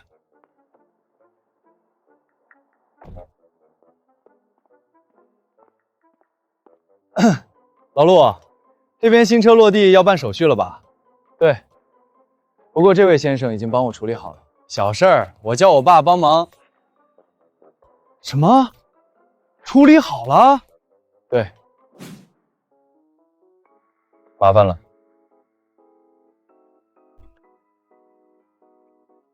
不是，我以为他叫我陪他来，是因为我作为本地富二代有人脉关系，会好办事一点。结果就真是陪他来一下呀。算了，以他的身份，确实也不需要我帮。你有朋友处理好了就行。你的新车呢？在哪儿呢？大众帕萨特。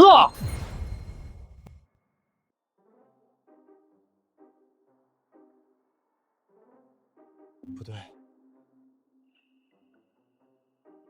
好家伙，我还以为真是帕萨特，难怪比之前看到的帕萨特要长要宽得多，原来藏着门道啊！川哥，你这手玩的太绝了，这哪是普通帕萨特，这绝保是顶配的帕萨特 Pro Max， 大众标下面还带字母，这叫什么？低调的奢华。帕萨特 Pro Max， 这家伙想象力可真牛啊！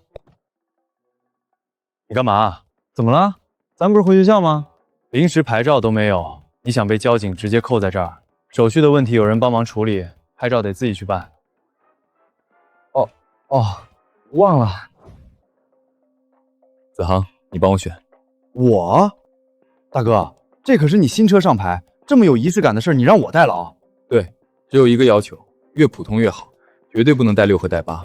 我买这车就是为了低调的。老陆，你这就纯属杞人忧天了。咱江城这选号系统很随机的，只有一次机会，出来10个号码，遇到什么就是什么。你想挑个带6带8的靓号，概率比中彩票还低，99%都是破烂杂号。你放心，我闭着眼都能给你挑个最烂的。办好了啊，这叫听天由命。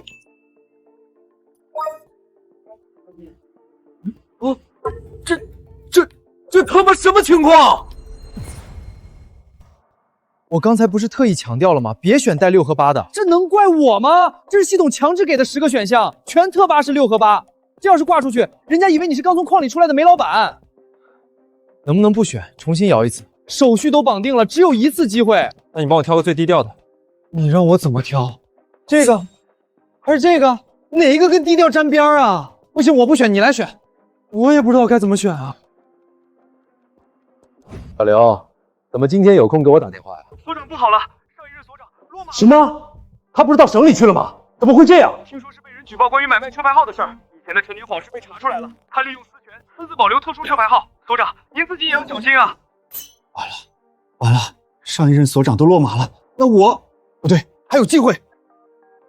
小张，马上把你那个底层权限打开，把那个所有靓号都放出去，1秒钟都不能多留。封锁这号码被底层代码锁死了，强行放进随机是会报错的。我不管你有什么办法，必须得做得天衣无缝，否则你和我都得完蛋。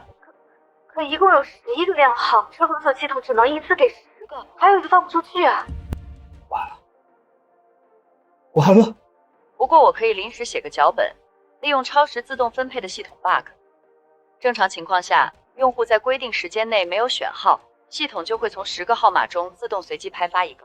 我们利用这 bug， 直接将多余号码强行分配给那个超时的用户，这样所有靓号被释放了，而多余的那个号码也会被人拿走，就没事了。好，就这么做，快！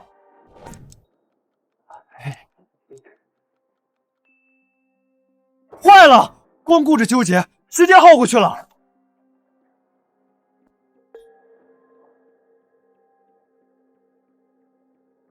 这怎么可能？刚才那10个号里根本没有这个。不对，这绝对是后台直接改写的剧本。前面那堆靓号只是掩护，从川哥交出身份证那刻，这种特权牌子就已经被死死安排好了。他能量强到甚至能够控制车管族的系统。你咋选了个这么高调？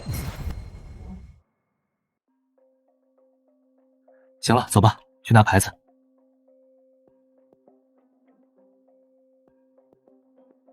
能这样，估计是方会长在后面操作了。这份人情送得太重了，回去必须把买车的钱立刻结清。对了，这车进学校得办个通行证，不然太麻烦。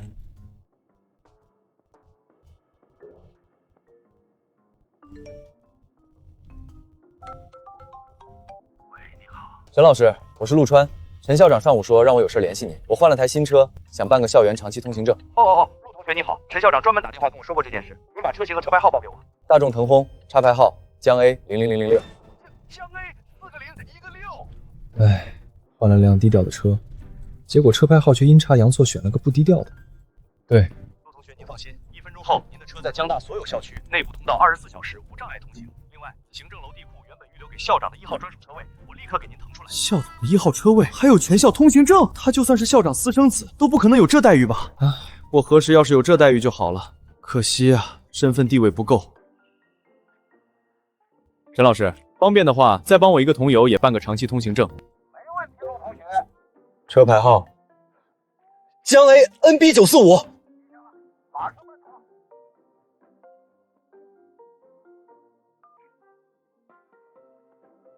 搞定了。喂，校长，陆同学那边的事情办好了，按照您的要求，我将您1号车位腾出来给他了。做得不错。对了，他换了什么车？大众腾辉，车牌号是江 A 0006。你说什么？00006？千真万确，校长。行，我知道了，老沈，这件事你做得很好。以后陆川同学在校内所有的车辆事宜都按最高规格处理。好的，校长，我明白。明明说要低调，却又要选择这样的车牌号，陆川到底想了什么？难道是因为今天我在新生大会上借主场优势提点了一下陆川，玩了一手上位者的权术，玩得过火了？而陆川虽然表面什么都没说，甚至还给我足够多的尊重，但心中却并未完全不在意。因为真正有背景手段的人，不会在明面上和我撕破脸，而是会以体面的方式亮亮自己的手腕。想让我明白，有些人是不能随便开玩笑的。这车牌就是给我的下马威。陈松年，你这江城大学的校长，别真把我当成一个可以任由你摆弄的普通学生。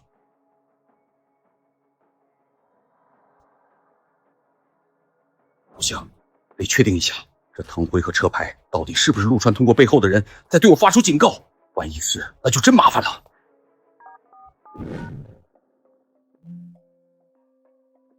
怎么了，老陈？又想让我给学校捐款了？老方，你跟我透个底。陆川刚办了通行证，他换了辆辉腾，这车是你安排的？对，他想低调点，我让人安排的。他办的车牌是江 A 00006。你说多少？00006？这块牌子也是你办的？我不知情，车确实是我安排的，但牌子绝对不是。在江城，能直接把这种牌子落到一个学生名下，这种能量根本不是我能碰的。老陈，你别慌，我先去打听打听，这块牌子到底是哪位神仙手里流出来的。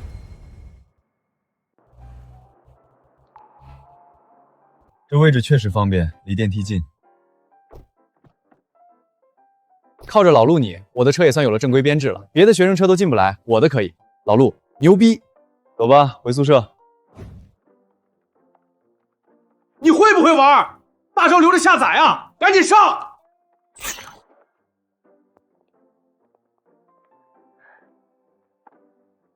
回来了，回来了。你出趟门怎么像被人点了笑穴一样？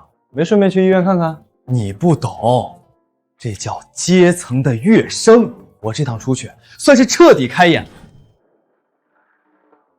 车款必须结清，人情归人情，账不能糊糊。200多万，眼睛都不眨就转出去了，这大佬又买啥了？给他打个电话去通知一声吧。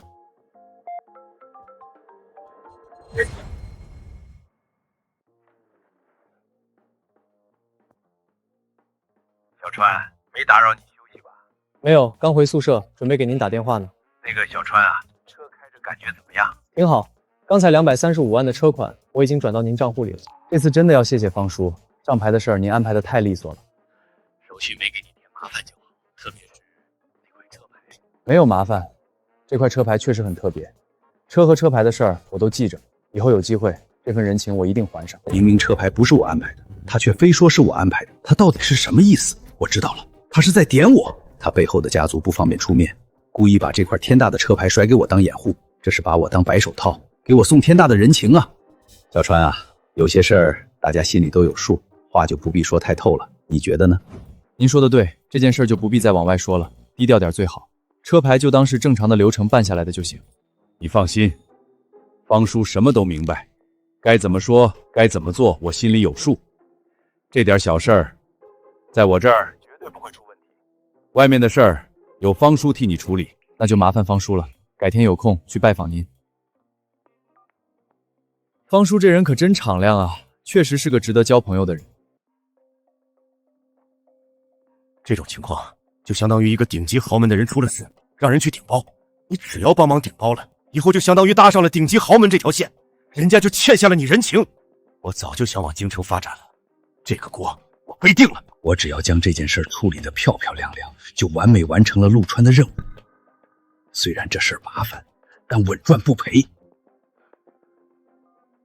喂，领导啊，对，我是小芳，对，我想让你帮我个忙。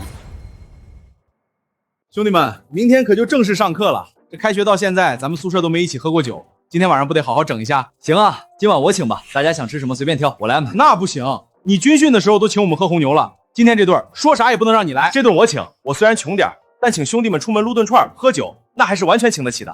行了吧你那点生活费还是留着多吃2顿食堂的排骨饭吧，这儿轮不到你硬撑。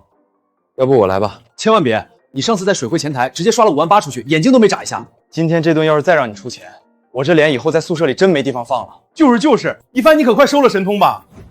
我请吧。好嘞。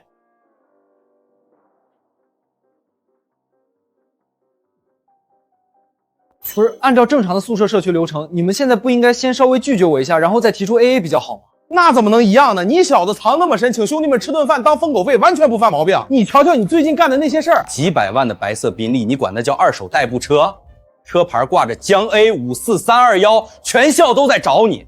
新生大会上，校长都公开跟你开玩笑。你这么牛，之前一点风声都不漏，你小子是没把我们当兄弟啊！今天这顿饭，我们要是跟你客气，那就是对自己的不尊重。没有阶层差距，没有试探和挠母，只有朋友兄弟之间的交情，这才是我这辈子要的生活。行，走撸串去，大家再整点小皮皮。妥了。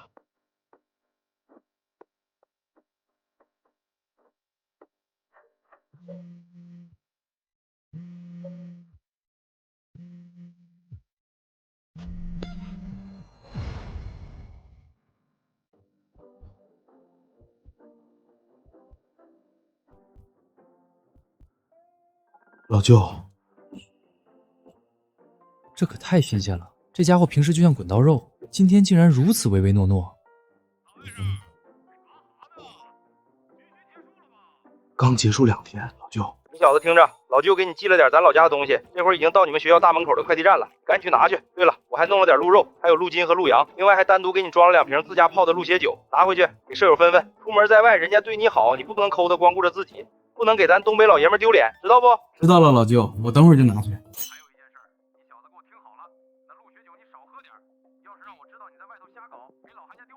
知道了，老舅，别，我不喝，我肯定不乱整，您千万别放鹿。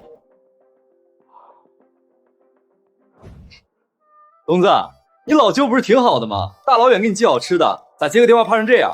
我老舅养梅花鹿的，坏得很。我小时候淘气，非要骑公路，我老舅直接打开栅栏，那头鹿把我顶飞了足足2米远，2米远。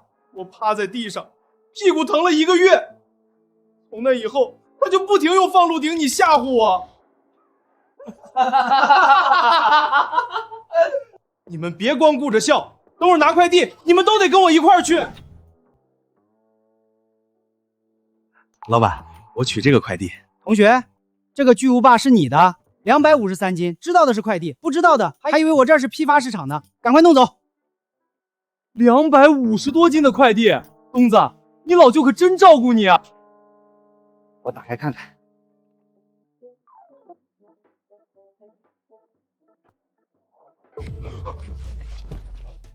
本人啊！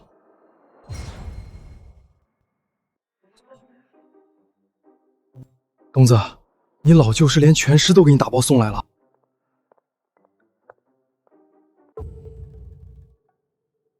东西都在底下。这咋整？咱们宿舍连个小冰箱都没有，这玩意儿放一晚上就得发臭长蛆，绝对不能弄回宿舍。200多斤的生肉要是烂在5楼，整个学校都得臭了。晚上的撸串先取消。我知道一家专门做鹿肉的饭馆，可以把东西直接拉过去，让他们后厨帮忙把生鲜处理好，寄存冷库，以后想吃了随时取。这行啊，川哥，你又救了我的狗命。老陆，你确定是这儿？这地方看着连个客人都没有。在江城有头有脸的餐厅，我基本都知道。这家店我听都没听过。是啊，川哥，这要是给里边那些不入流的厨子做坏了，我可是要心疼的滴血的。信我，这家店的老板是处理鹿肉真正的行家。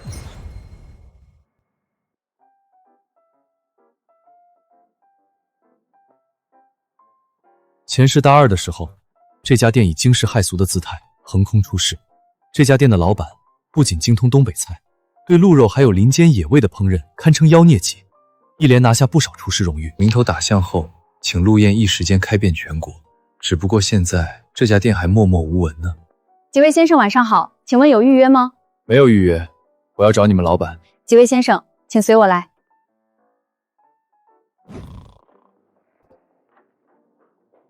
老板，快点起来，来生意了。鹿肉炖烂点，火候不到别叫我。炖个屁鹿肉啊！你清醒点儿，外面包间来了4个人找你。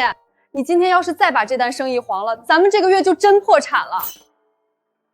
客人，你看看这破店，整整1000多平，现在只剩下咱俩扛着。我每天不仅要做保洁，还要做服务员，还得当迎宾。你答应我的工资这个月都发不出来，天天就在这儿睡觉。再不干活，我就把大门拆了当废铁卖。现在人家客人指名道姓要找你，你还不去？在哪个包厢2楼听风阁。你至少把沾油的衣服换一下。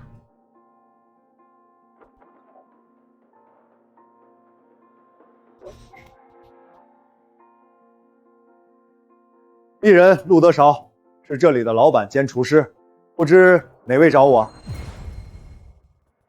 怎么都是学生担子？一群学生能点多少吃的东西？哎，等等，这小子气质不同，这手表、衣服都很值钱，看来是个富二代。也许能在他身上扣点油水。老板，楼下大门口放着一个泡沫箱，里面有一整箱极品鹿肉。肉类搬上来，挑拿手的做几道菜，剩下的肉存你们冷库，以后我们随时来吃。平时客人带东西来加工都是1、2条鱼、几只螃蟹的，他们竟然一口气带来了1箱子鹿肉。没问题。自带硬货上门，这活我接了。不是我说，老板，你真能把鹿肉做明白不？瞅你这打扮，咋也不像个大厨，连皮鞋后跟都踩塌了。别是后厨睡迷糊被薅出来顶班的吧？小兄弟，这大厨该长啥样？是不是得左手拿炒勺，右手攥大蒜，才像个大厨？那可不，你瞅我这体格，看着都比你更像个厨师。脑袋大脖子粗，不是老板就是伙夫。你这身段可不就凑这2样里了？我家也厨子，可从未见过你这种的。老板去忙，我想吃鹿肉了。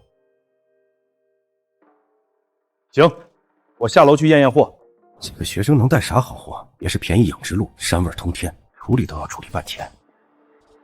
这肉绝对是林间的散养鹿，而且分割肉的师傅也绝对是行家中的高手。我虽然有手艺在身，却没有好的野味供给。若我能搭上这条线，长期在那边拿肉，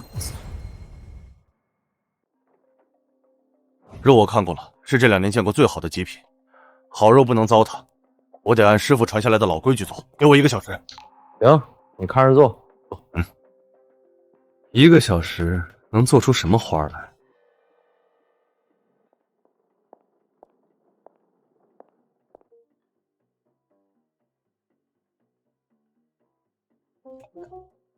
这是炭烤鹿排，火候猛，最适合这位兄弟直接上手啃。高汤味鹿筋，不加重料，入口柔，最配两位内敛的性格。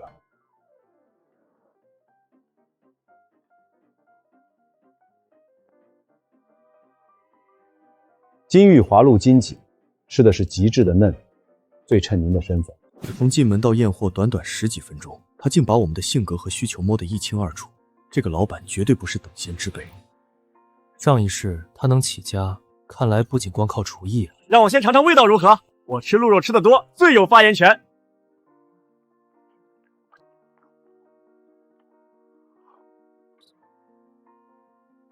虽然是阴差阳错，但这未来的餐饮界传奇，算是搭上线了。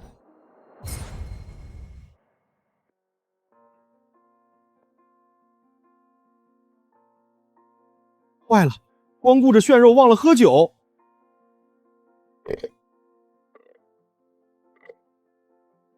确实该喝点顺顺。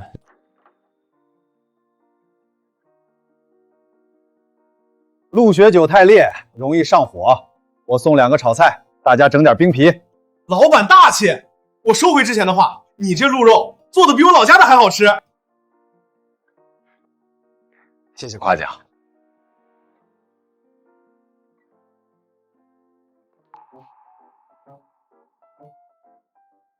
几位兄弟，你们那批鹿肉底子真不错，平时家里没少吃吧？老板，你别研究我们，你手艺这么牛，这辈子梦想是啥？发财呗，把青鹿宴发扬光大。可惜啊，我这店现在一个鬼鬼都没有。如果真有机会，我想把我这门手艺发扬光大，收徒弟，开分店，让全江城的人都吃上好的鹿肉。那不简单吗？这还简单？老板，你今儿个遇上贵人了，看见没？陈少，江城正儿八经的地头蛇，他一句话能把你这店门槛踩平了。瞎吹什么呢？谦虚啥呀你？陈少，我敬您一杯。老板客气，我也就是个市级的少爷。老板，你这店缺啥？缺少客源，牌面，缺能消费得起的大老板捧场。那更不是事儿啊！可你知道一帆是谁吗？省级顶级财阀，人家回老家几10辆黑牌奥迪 A8 排成长龙开道。东子，别扯了，他倒也没扯。我是市级少爷，你是省级的，地位完全不同。不过老板，你真想把店做起来，我平时认识一些朋友，到时候带他们来尝尝你手艺，也不是什么难事儿。这一桌人，这2人确实气质完全不同，而韩东更像个气氛组。至于另外一位，似乎一直没什么存在感。没想到小店能同时迎来2位贵客，真是蓬荜生辉。我敬你们一杯。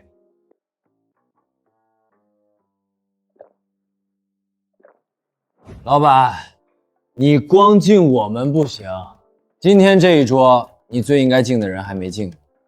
今天这桌上真正不简单的在这儿，京城来的。他开的是一辆白色的宾利欧陆 GT， 车牌号江 A54321。就在今天，他换了一辆新车，我陪他去上的牌。知道发生了什么吗？车管所选号机上当时出现的是清一色的6和8的顶级靓号。这也就算了，老陆竟然看都不看，选都不屑选，硬生生耗光了时间。系统超时后自动给了一个号，你猜怎么着？结果系统自动吐出来一个号，江 A00006。川哥这么猛，老板，你知道为什么他非要去换车吗？是因为他觉得那辆几百万的宾利太高调了。几百万的宾利还太高调了，这绝对是反话。这只能说明宾利在他眼中根本不是值得炫耀的资产，甚至还觉得开宾利丢了他的脸。这小子喝多后真是什么话都往外抖。本以为他是这一桌最普通的客人，没想到竟是一个超级隐藏大佬。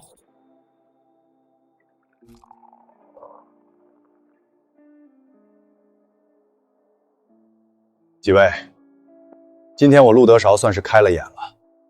这杯酒，我敬你们。一帆，你说莎士比亚写那么多悲剧，晚上会不会整宿失眠？如果是前世的话，陈子昂问出这种问题，赵一帆的回答绝对是不知道，因为他根本不会去和陈子昂解释那么多。不会，悲剧是释放口，他睡眠质量应该比写喜剧的人好。那你说，如果明天早上第一节微观经济学，咱宿舍全都旷课不去听，宇宙的运动轨迹会不会产生偏差？不会，但明天上午点名的时候，辅导员在成绩班上扣平时分的手速应该会很惊人。一帆，你这也太他妈真实了，绝了！一帆，你这脑子到底怎么长的？来，为了宇宙的运转，咱俩走一个。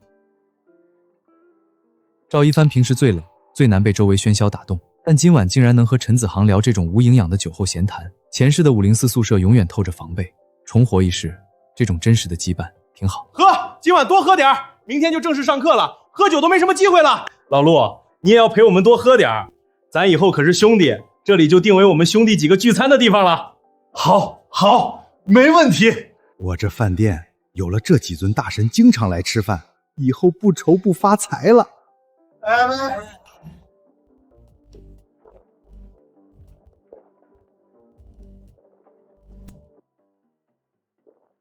不行了，我喝不了了，陆大少，我比不过你们这群年轻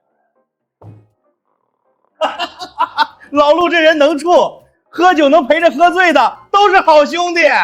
服务员，买单。我买，今天谁也别跟我抢。我说我买就是我买，你松手！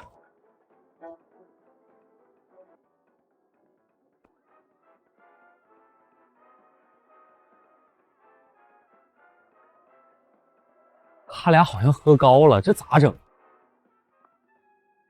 让他们去折腾吧，咱上去也是添乱。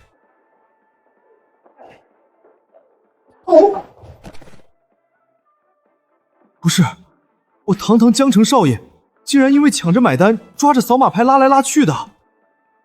我是不是喝多了？我都说了别跟我抢吧。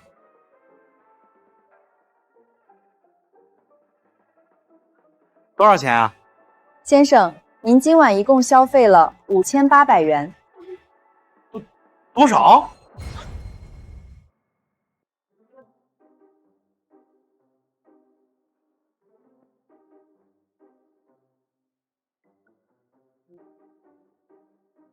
子航，你没事吧？谁让你非得跟我抢的？看，摔着了吧？我都说了我买。好家伙，前世精致冷漠的少爷，如今竟然为了抢着之前被寒冬打倒在地，还将我手机砸了，神社是完全不要了。等你明天酒醒，看我怎么宰。我手机呢？我得扫码啊！我去找手机，你们等着。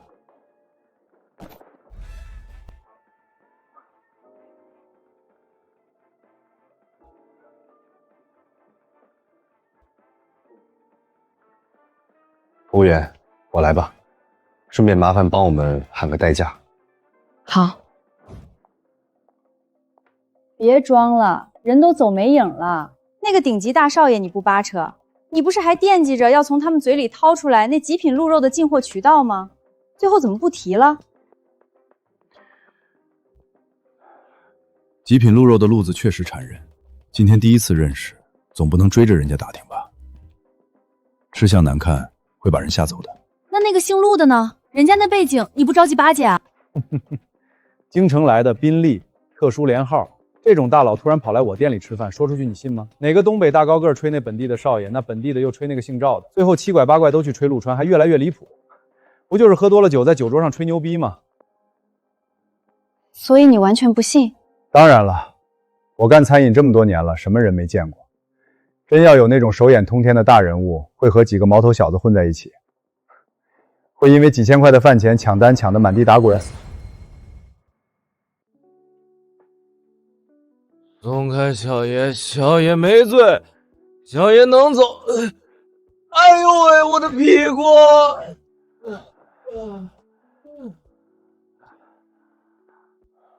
这两人吐了一身，估计得洗个澡。我打电话叫前台安排几个技师帮他们洗澡换衣服吧。行，我也困得不行了。送你的，不欠人情，纯粹当朋友送的。朋友送礼，难道不接啊？谢了。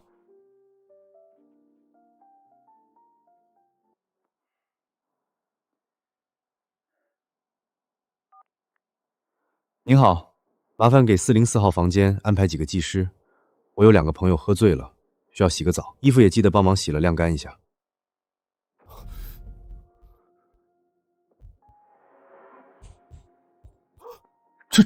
这他妈是哪儿？我的屁股！为什么会这样？你他妈昨晚对我干啥了？我屁股怎么这么疼？你给我说清楚！你撒手！我啥也没干啊！就知道你不对劲儿。上次在水会你就非要一起洗，现在居然趁我喝醉，你个禽兽！我他妈也喝断片了！我一睁眼你就在这掐我，我还想问你咋钻我被窝里来的呢？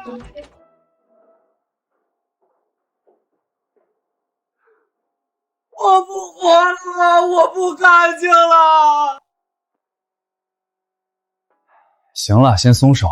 你昨天晚上干啥了？自己全忘了吗？昨天晚上喝完酒，你没走稳，结结实实摔了个屁股墩儿，所以你现在屁股疼，非常正常。真的？真的。我和陆川昨天晚上就在旁边房间。韩东要是真对你兽性大发，我和陆川能不出来制止吗？难道真是我过激了？真特么倒血霉了！老子东北纯爷们儿，刚醒就差点背上一口大黑锅。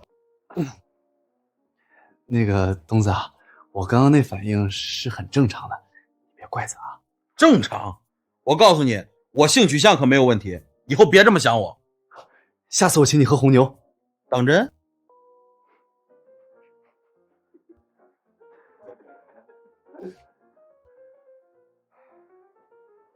我去冲个澡。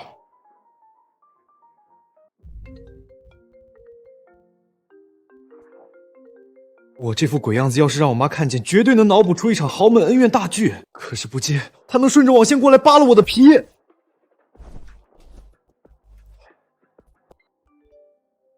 妈，怎么了？儿子，大清早跟室友在酒店开房呢。昨晚大家一起喝了点酒，太晚了就没回宿舍。不对呀，你这眼睛怎么红彤彤的？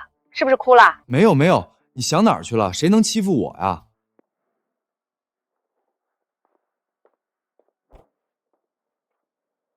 咋？你那屁股还疼不疼了？要不要我给你揉揉？你别乱说话！我记起来了，昨晚我喝多了，推你的时候太用力了，跟你说声对不起啊，以后我肯定小心点。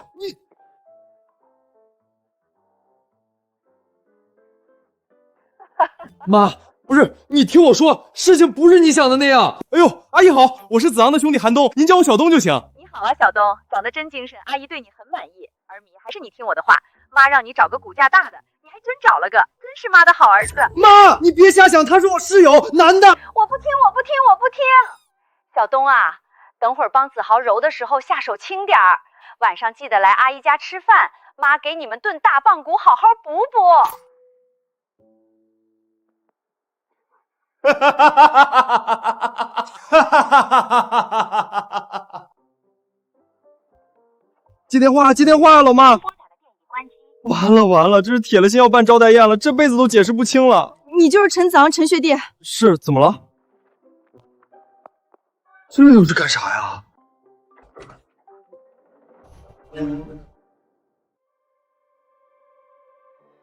我的个乖乖，陈总，你这是得罪哪个宁霜厂了？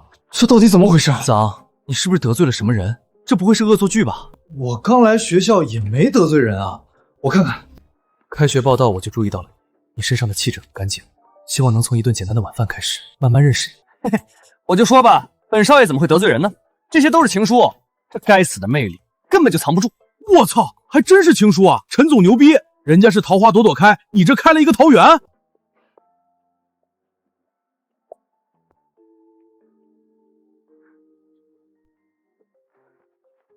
瞧瞧，全都是对我人格魅力的赞扬，全都被我外表吸引了。这黑丝还有褶皱，明显是穿过的，这也太直接了！我的个亲娘嘞，这么狂野！今天送黑丝，明天不得将身体送上门啊？不对劲儿，太不对劲儿了！以前怎么没人送这些东西？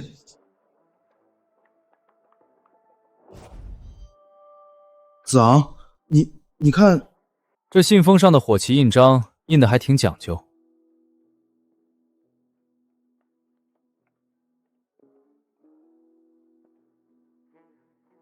外语学院的邮窗，看来送情书的还不止咱们学校的。我明白了，他们是想让陈总多乐一会儿。这大少爷今天已经被折腾得够惨了。你刚才说看什么？我说我想看看黑丝。你这人怎么说话这么粗俗？大家都是文化人，想看黑丝能说的这么直白吗？得换个有意境又文化的说法。那应该怎么说？应该这么说：文君倩腿裹鹰晚霞，青苔莲步风寒韵，漫至罗宾亦自暇。莫道人间无绝色，一眼惊鸿醉天涯。这首诗就叫《盼见素腿着玄霄》。好文采，好诗，好诗啊！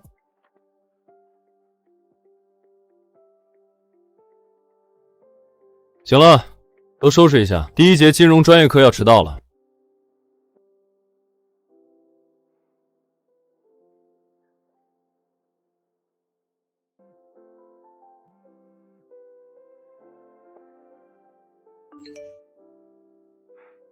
摒弃了前世那些装模作样，我找回了久违的踏实与平静。这种生活才是人过的生活，而我的人生才刚刚开始。